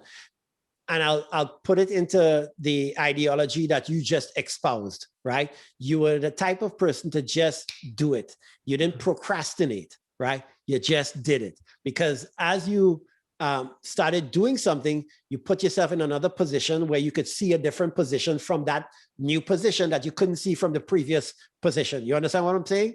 Yep. Right? You can see when you're climbing a mountain, you have a new vantage point because you could see further because you're higher. Mhm. That's what happens in my belief when you have children. You now see the goals that you want to achieve in life from a different perspective, because now you no longer want that goal because you want that goal. You want that goal because it would be great to achieve it, or you want that goal because of what comes as a result of achieving it. Now you want that goal because you want to achieve something so that, one, you could be an example to whom you have coming up next, or you want to put them in a position that's better than the position that you were in when you were that. It's just so many different things you see as a result of having a new dependent that's looking towards you to be the example, right? My attitude is mommy and daddy. I wrote this as a kid, right? Hear this. I wrote this ideology as a child. The names mommy and daddy are the names of gods when whispered by a child, right? Because you are their God. You are something that they cannot begin to fathom or understand, but they know we need you in our life to be able to have a life. I was like 15 or 16 when I wrote that, because I understood that there was something about a parent that has the ability to give a child a platform to see and to experience things that they cannot even begin to understand on that realm yet. Weird, eh? Yeah, and I guess it does make sense, because I remember like being a kid, and then like if I was with my dad, well, nothing can happen to me now because like this guy's here, and this is yes, like, right. That's so, your protector, yes. Right? And that's one also, aspect of it, yes. Yeah, and I think that my parents did a pretty good job, and I think that I would like to take what they did and just kind of add like what you are talking about to your kids. If you want to be a stripper, I'll buy you a pole, like whatever you want to do, I'll help facilitate. I didn't have that. I had, okay, this is realistic, so you're going to do something realistic. So I want to take everything that my parents did great, which was most of it, but also I want to take what you did with your kids. You want to build on it. Right. You can do whatever you want to do, because I think that changes a mindset. I think that my mind is not as open as my friends who had parents like that. Of course, I have other things that they didn't have, like my parents gave me attention and maybe theirs didn't. So it's like a give and take. But if you can take the good and just add upon it, and that's the reason that I want to move first, because there's one less obstacle. And I just feel like in order for me to continue doing what I'm doing successfully and continue like getting better at it, and there's a lot of more opportunities down there than there is up here. And I just feel like I can't be one of those guys who goes and works a 9 to 5. There's nothing wrong with that. I'm not saying that at all. I am just one of those guys. No, it don't fit for us. I will wake up at 40, and if I'm at the same job I was at when I was 20, I would jump off a bridge. Like I can't do it. Like to me, it just doesn't jive with what I think is meaningful and a purpose. I think it's our ADHD. Yeah, I really think it is, because to even fathom being in some sort of rigid schedule, whether it be, a job or, whatever it is, that schedule thing. And for me, I don't know about you, but for me, that authority over me, no, I can't have somebody with authority over me. No. Authority, we don't do well with authority where I'm from. The last job I worked at, my boss sat behind me. She was the most chill boss ever. I still didn't like the fact she sat behind me. She never said one thing to me. She never said, get off your phone, nothing. It was just the fact that I had an authority figure and I don't I'm self-motivated. I did this by myself, you know, like I don't need someone like that. So I think that's but like it's something that you enjoyed. Yes. It's try to do something like that you don't enjoy. Right. You're not self-motivated then. Yeah. And like there's no matter what you do, if you're self-employed, there's a bunch of shit that you have to do that you don't want to do, but you have to do that stuff in order to do stuff that you want to do. Where at a job, I have to fill out this spreadsheet, not because if I fill it out, it gives me fulfillment. I have to fill it out because if I don't, I get fired and I can't feed my kids. So that is the difference. And that's in bodybuilding was the same way. Of all the things I've ever done in my entire life, that was the hardest by far, not even close. And I always knew that, okay, well, I'm eating 200 calories less, 400, 800 calories less. So your body's playing tricks on you. The only person I'm cheating if I eat that bag of nachos is myself. I have ultimate accountability. And that to me is motivating. And I think that's why I became good at this, or why you became good at comedy or whatever, is like you have ultimate accountability. It's on you. And at a job in an office with you just don't get that. There's no fulfillment for me, you know? I think if I could say that I got good at comedy, it's because I'm a drug addict. Yeah. Serotonin, dopamine. I'm addicted to those. So no matter where I go, I like making people feel good, because making them feel good makes me feel good. So even though comedy looks like it's selfless, it's actually selfish. Mm-hmm. It is. It is. That's a good way to describe it. I'm being selfless to be selfish. Yeah. I think I'm writing that shit down. That's smart, yo. Of all the things I've ever done, bodybuilding the hardest, the most pleasurable thing is to be killing on stage. Like that is the best. To hear other people laugh like that. I like making other people feel good. Yeah. And that is one thing. That's one reason my wife loves me so much. I love to make her feel good. That's the secret of a lasting relationship, is it? Yeah. I think you remember that joke, huh? All right. Yeah, I do. Yeah. I can't wait, man. I can't wait until we can get shit back again and start putting on shows. And it's coming back. It's just, obviously taking some time. But you know what's good about it is that when you miss something, you tend to understand the value of it, right? When you have it too much, right? If you're eating a full meal 3 times a day, miss 1, miss 2, man, that 3rd one, when you finally do get it, gonna taste real good because you missed it for a while.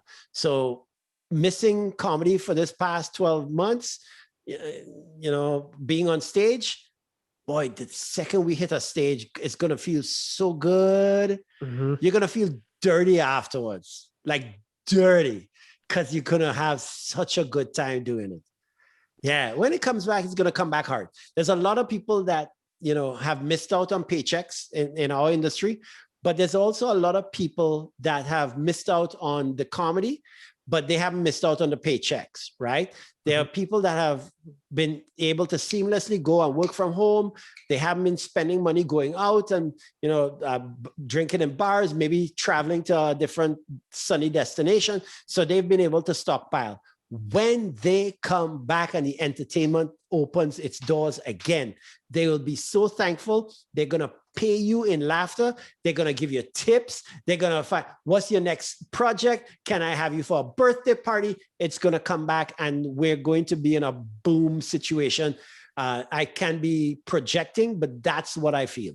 I think when it comes out, it's going to come back hard. Well, people are itching to get, so Showtime was going to open up at the beginning of April before everything shut down again. Yeah. And I was going to close out a Saturday night, the first one they had open. And he's like, just put as many butts in seats as you can. And I said to my mom, who's like my biggest supporter, I'm the luckiest guy ever. And she had like 30 of her friends ready to go. And when it got canceled, I got messaged after like, oh, that sucks. I was looking so forward to it. I think that once everything opens up for real, people are going to get out because they're just so sick. If there's excuse to get out of the house, they will do it. And with comedy, I think it's going to be a huge thing, just like you said. It's going to be a boon. And then this is why setting up things like this, you obviously already have this set up, but I'm now setting up, I'm now starting mine and getting things like merchandise for your channel, Patreon accounts, and all this kinds of stuff. I'm now learning how to do that. My next step outside of just putting this up on YouTube is finding out how to get it onto iTunes and putting it into audio format. So that's my next step. But, you know, I'm stepping. It's gradual, but I'll get there. So yeah, don't bite off more than you can chew. That's for sure. Because then that becomes discouraging. Yeah, it's one at a time. I started off with just, you know, the normal frame that we have here. I've started to add lights, better audio, overlays. So I have the overlays and the artwork and stuff. So step by step, I know, you know, from our comedy career, right? I know how to write, then put it on stage, then dial it in. I'm starting to do the dialing in now. And it's one step at a time. It'll get there. It'll be a wonderful diamond. But in the meantime, it's this lump of coal that I keep polishing and I'm getting the nice edges in. And I'm like, I see the potential for where it could be. So I'll get there. I ain't rushing. Takes time, but it'll get there. Time. Yeah, it just takes time, and you get better. If you get better every episode at one thing, if you learn one new thing and get better at one new thing every episode, you'll look in a year and look back and be like, whoa, I can't believe how far I've come. It's only been a couple of weeks so far. And I'm like, yes, I'm starting to dial certain things in where I want to be on the screen. My others, I was too close. So now I'm on the couch instead of being right in front of the camera. So I've moved back now. And I'm dialing it in, son. I'll get there. One day I'll be big like you and have boom arms and shit and purple in the background, right? I'll get there and have I'll never have any iguana on my whatever the fuck. Yeah, the dragon shit. I'll never have one of those, but I'll have all my branding like you. Don't worry, I'll get there. And if I can say you'll be able to get where I am pretty soon, one day, I think in your future, you'll have a full beard. How about that? Yeah. Yeah. I'm hoping. Yeah. I need to like pray to the beard gods, because that is one hell of a beard you got growing on your face there. It looks like an animal. Yeah, it's good. Pandemic beard guy. Pandemic beard. Yeah. You know what though? I'm already starting to see the color is going to change to that color pretty damn soon too. Well, it's in my 30s that, you know, everything just went downhill, right? Because I was graying at 28. Yeah, that's right around the time I started seeing like the weird color. Why is that in my? You've got it. You've got that one gene that does that shit. Whatever that is. Bald at 25. Like, how does that's not fair? Like, dude, that's a cruel joke. Don't know that same. I started to get receding around the same time. Right, my hairline started to recede then, and then I was like, "Nah, fuck this. I'm taking control," and I just took it all off. I was like, "You ain't gonna win.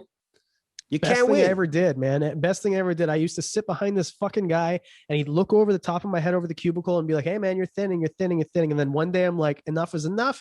I'm not going to be one of those guys. And it's it, man. Guys, okay. If there's anyone listening who's thinking, should I shave my head? If you're thinking that thought, the answer is yes. Just fucking do it. Yes, because there's nothing worse. There's nothing more beta. Like it's just so sad to like see these guys, like they're trying to hold, like just don't, man. You look silly. It never looks good. Take control. Shave it the fuck off. Don't let nobody tell you ever did. And if you don't like it, guess what? It's only hair. It grows back. Well, of it you have left. If I grow mine back, it's gonna look real. Yeah, it's gonna Yeah, you and me both. I worked a construction job a couple years ago. Like this is a couple years after I started shaving my head for a few months, and I just had no reason to shave my head, and I started growing it back. And I couldn't even believe how much more it has receded. It is, there'll be no hair in my lifetime. And I used to have like long hair in high school. So I see people now after like 10 years and they're like, they'll walk right past me. They don't even recognize me. I show people pictures now of what my head looked like when I got married. And everybody's like, no way, is that you? Yeah. My hair was down to the center of my back. Yeah, 80 glam rock kind of long hair, which kind of flared out, the poof hair and stuff. Yeah, I had Guns N' Roses hair. I had that shit. I went through that. Yeah, I had the Robert Plant hair too in high school. It was something else. Yeah, long and curly. Coiffed. And yeah, I showed pictures, and I was like super skinny then too. I was like 90 pounds.